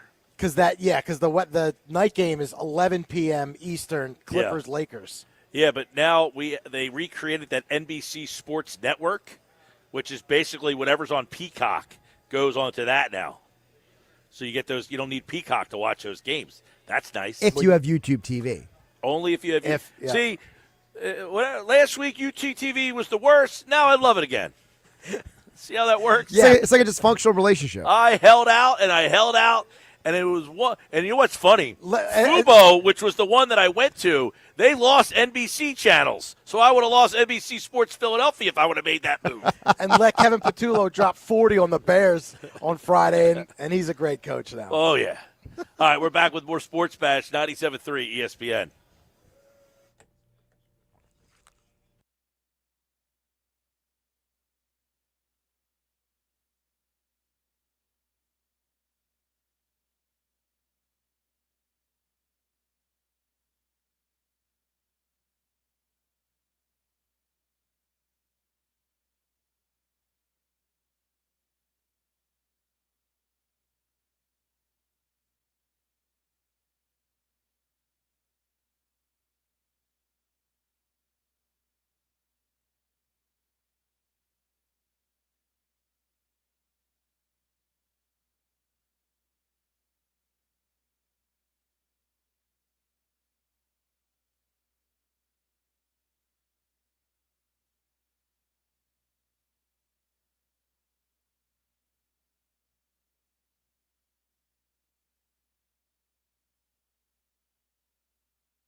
We have the perfect solution for sitting in traffic. You come with me.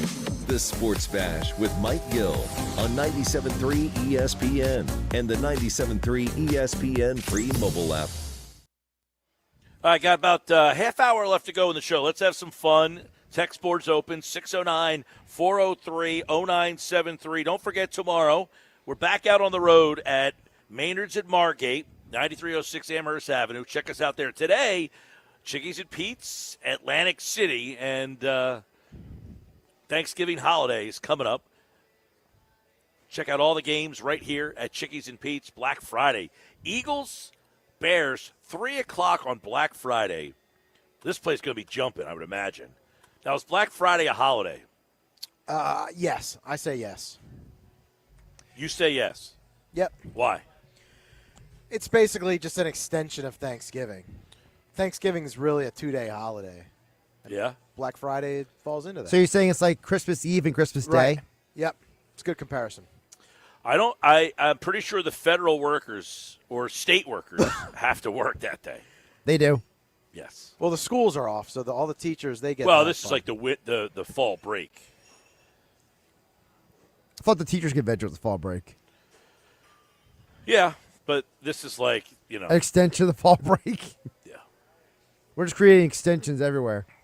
Like if you work for the state, I'm pretty sure you have to work on Friday. I don't think the state workers are off. Yeah, I mean, it is a business day, right? So the banks It's a big are open. business day. It's a huge business day. Well, no, I'm saying a business day as in banks are open, mail gets delivered. Yes. Car dealerships Yes. are open. Yep. Yeah. I mean, we're supposed to work. The Eagles play.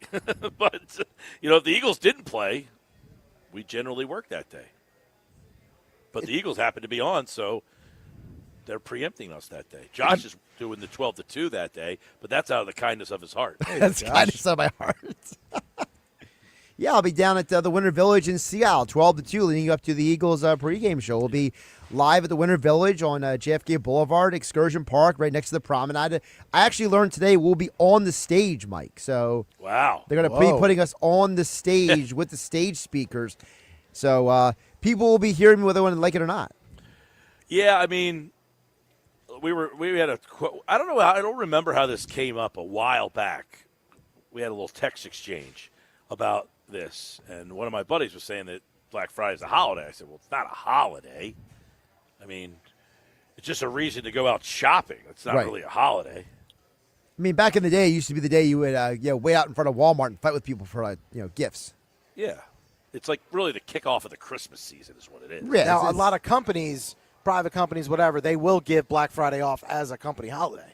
Some people do. Yeah, some do give the day off. Courtesy day off. Yes. It's more like, hey, there's family in town. Like, for example, technically December 26th is not a day off. But Mike Gill, out of the kindness of his heart, always makes sure we have that day off every year. That's right. Like, there's a lot of times where, now I think Christmas Eve and New Year's Eve should be days off, but technically they're not days off for us either. Technically not. No, you're not going to see me work on Christmas Eve. Ever. I'm with you, though. I still don't understand why there's no sports that day. It's ridiculous. That is it is one of the big sports whiffs on the calendar that I could think of. Like, seriously, I remember last year I was at, I don't know, some family members, I don't even remember, but I remember sitting there and you're like, okay, we're all staring at each other. Nobody really wants to talk to each other. And there's no game on. Like, all you're doing is like, when's the Hawaii Bowl coming on? That game doesn't come on until like 7:30. Now, Pete, let me ask you a question because Mike Gill has brought this idea up. Should the NBA move to Christmas Eve and let the NFL have Christmas Day? That's a really hard one. Why? You're not watching the NBA on Christmas. No. So why do you care if it moves to Christmas Eve? Because then you're succumbing to the NFL. Do you really want to do that? Does that make you look weak? Or get your ass kicked? Which one? I think it's a smart business move. Yeah, of course. Do you think, what would the ratings be like? Excellent. You believe so? Because there's nothing else on that Nobody's day. watching anything. There's not one other sporting event on. Why aren't they watching? Because they're doing something else, like exchanging gifts. What are you doing on New Year's Eve or Christmas Eve? Last minute Christmas shopping, exchanging gifts. Yeah, but you're exchanging. So last minute Christmas shopping, you're doing that during the day. Yes. And then you're going where? Then I exchange gifts with my family. Right, but where are you doing that? Doing it at actually, we've been hosting it the last couple of years. All right, so you're sitting at your house, and everybody's there. Don't you want to put the game on? If the Sixers are playing at 8 o'clock Christmas Eve, you're watching. Yeah, you're probably right about that. If it's Lakers, Warriors, LeBron, and Steph Curry at 8 o'clock Christmas Eve, you're watching. Well, it's like all day on Christmas Day. That's when everyone's home. Yeah, but the NBA games are on at the same time as football. Right, and the NBA is getting bloodbaths because everyone's signing up for Netflix. You can't even flip the channel back and forth. Last year, the Sixers played on Christmas. They played the Celtics. We were at my cousin's house.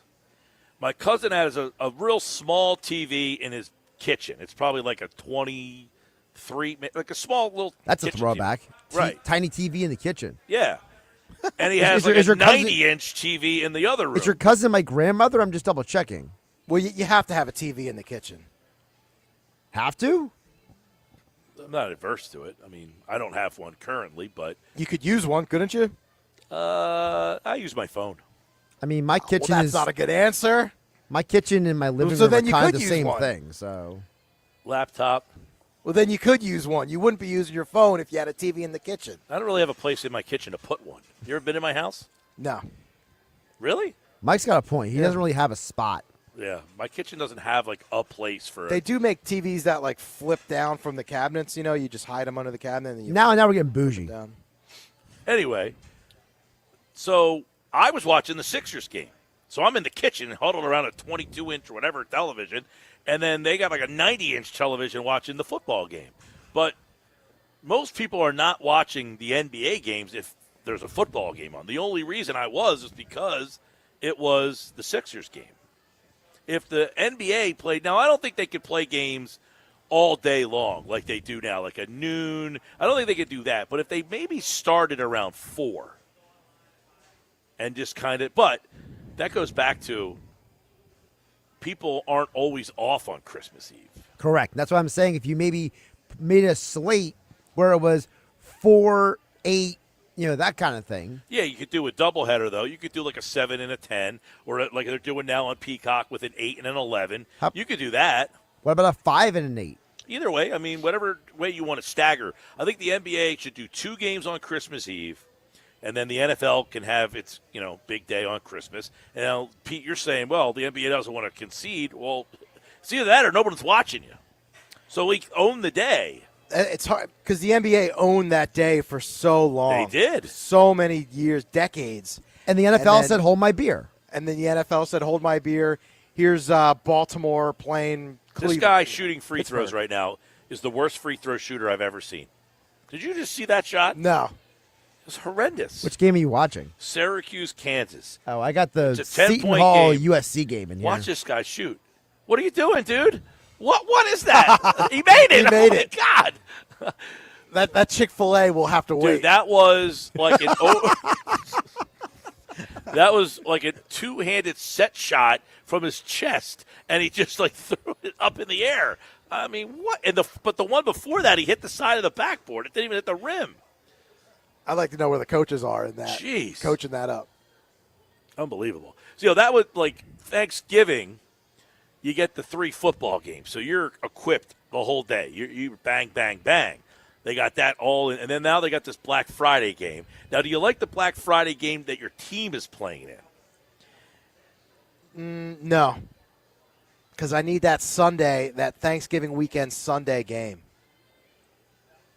Kind of like we're not going to get that this year. No, you're getting the game on Friday. Like, are you able to kind of like Friday at 3:00? It feels like I don't know. It's like out of place. It's out of place, right? I remember last year I went to one of the breweries and I was watching the game for a little bit, and it just didn't feel right. Like, it doesn't feel like there should be a high-level football game between 2 teams in first place playing for the number 1 potential seed in the you know what I mean? Like, it just doesn't – that 3:00 Friday is a weird NFL time. Yeah, I mean, there should not be an NFL game on a Friday, ever. It's bad enough they make these guys play on Thursday nights. I contend they should get rid of the Thursday game and play on Friday. But then it's the high school football thing. Nobody cares. What? Are you going to a high school game? No, but in Texas maybe I would. Well, then guess what? You can make that choice. Right? I mean, I don't think the Houston Texans are going to get a full slate of Friday games. If they happen to get one, if the Dallas Cowboys happen to get one, you have to make that choice. Do you want to go to the Cowboys game or do you want to go see Live High football? I'm going to the Cowboys game. Right, exactly. I mean, and you can make the game at a time that the high school football game can get played. And you have plenty of time to get to the pro game. But that's always been the fallback excuse, right? No, there is a law. There's a law in the United States, yes. There we is a looked law. this up. People texted in. They questioned my knowledge. I verified it. Sal Palantonio wrote about it in his book. There is a law in the United States that you're not supposed to play a professional football game. It's not that you're not supposed to. You're not allowed to. Right, you're not allowed. But That's why it's professional football versus non-professional football. There's a rule. There's a law. I forget what the name of the law is. I'll pull it up again. But it is you're not supposed to play games on Friday between this date and that date because of high school football, and that's why the NFL does not play on Saturdays until the college. Soon as the college season evacuates from Saturday, what happens? The Sports Broadcasting Act of 1961 prohibits the NFL from playing games on Friday nights or Saturdays from the second Friday of September through the second Saturday in December. This was intended to protect high school football and college football games from being replaced or superseded by professional football in any capacity. The law has some exceptions in it, such as Black Friday. Yeah, because Black Friday, the high school season is essentially over. Because most teams played on Thanksgiving, which would leave Black Friday open. And that's why that first game of the year is international, because it falls outside of the restrictions of the United States laws. The loophole. Yeah. All right. Well, we'll get ready to wrap up the show. Watching this soccer game over here. They got a lot of soccer going on today. There was a bunch of people watching soccer in here. Sixers tonight. Looking forward to that. No Embiid, no George. Fun? Unbelievable. Yeah, Maxey should score probably 40. Take the over. All right, we'll wrap up the show coming up next right here live from Chickies and Pete's in Atlantic City at the Tropicana. More Sports Bash coming up, 97.3 ESPN. It's Sixers basketball tonight on 97.3 ESPN with the voice of the Sixers, Tom McGinnis, calling all the exciting play-by-play action. Here's Maxey driving the ball, skids to a stop. Here's VJ Edgecombe for three, and it's in! Edgecombe a clutch three! It's Sixers Magic tonight. Coverage begins at 8 p.m. It's Sixers basketball all season long on South Jersey's radio home for Philadelphia 76ers basketball. 97.3 ESPN.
$5,000. That's the average amount of money people in the U.S. are now spending on gas in a year. $5,000. That's crazy. If you drive, you have to download Upside, the free app that gives you cash back every time you get gas. That's right. You can earn real cash back with Upside just by buying the gas you're already buying. You can literally start earning cash back today. I use Upside every time I fill up.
You're listening to the Sports Bash with Mike Gill. Never thought this radio stunt would catch on so big. On 97.3 ESPN.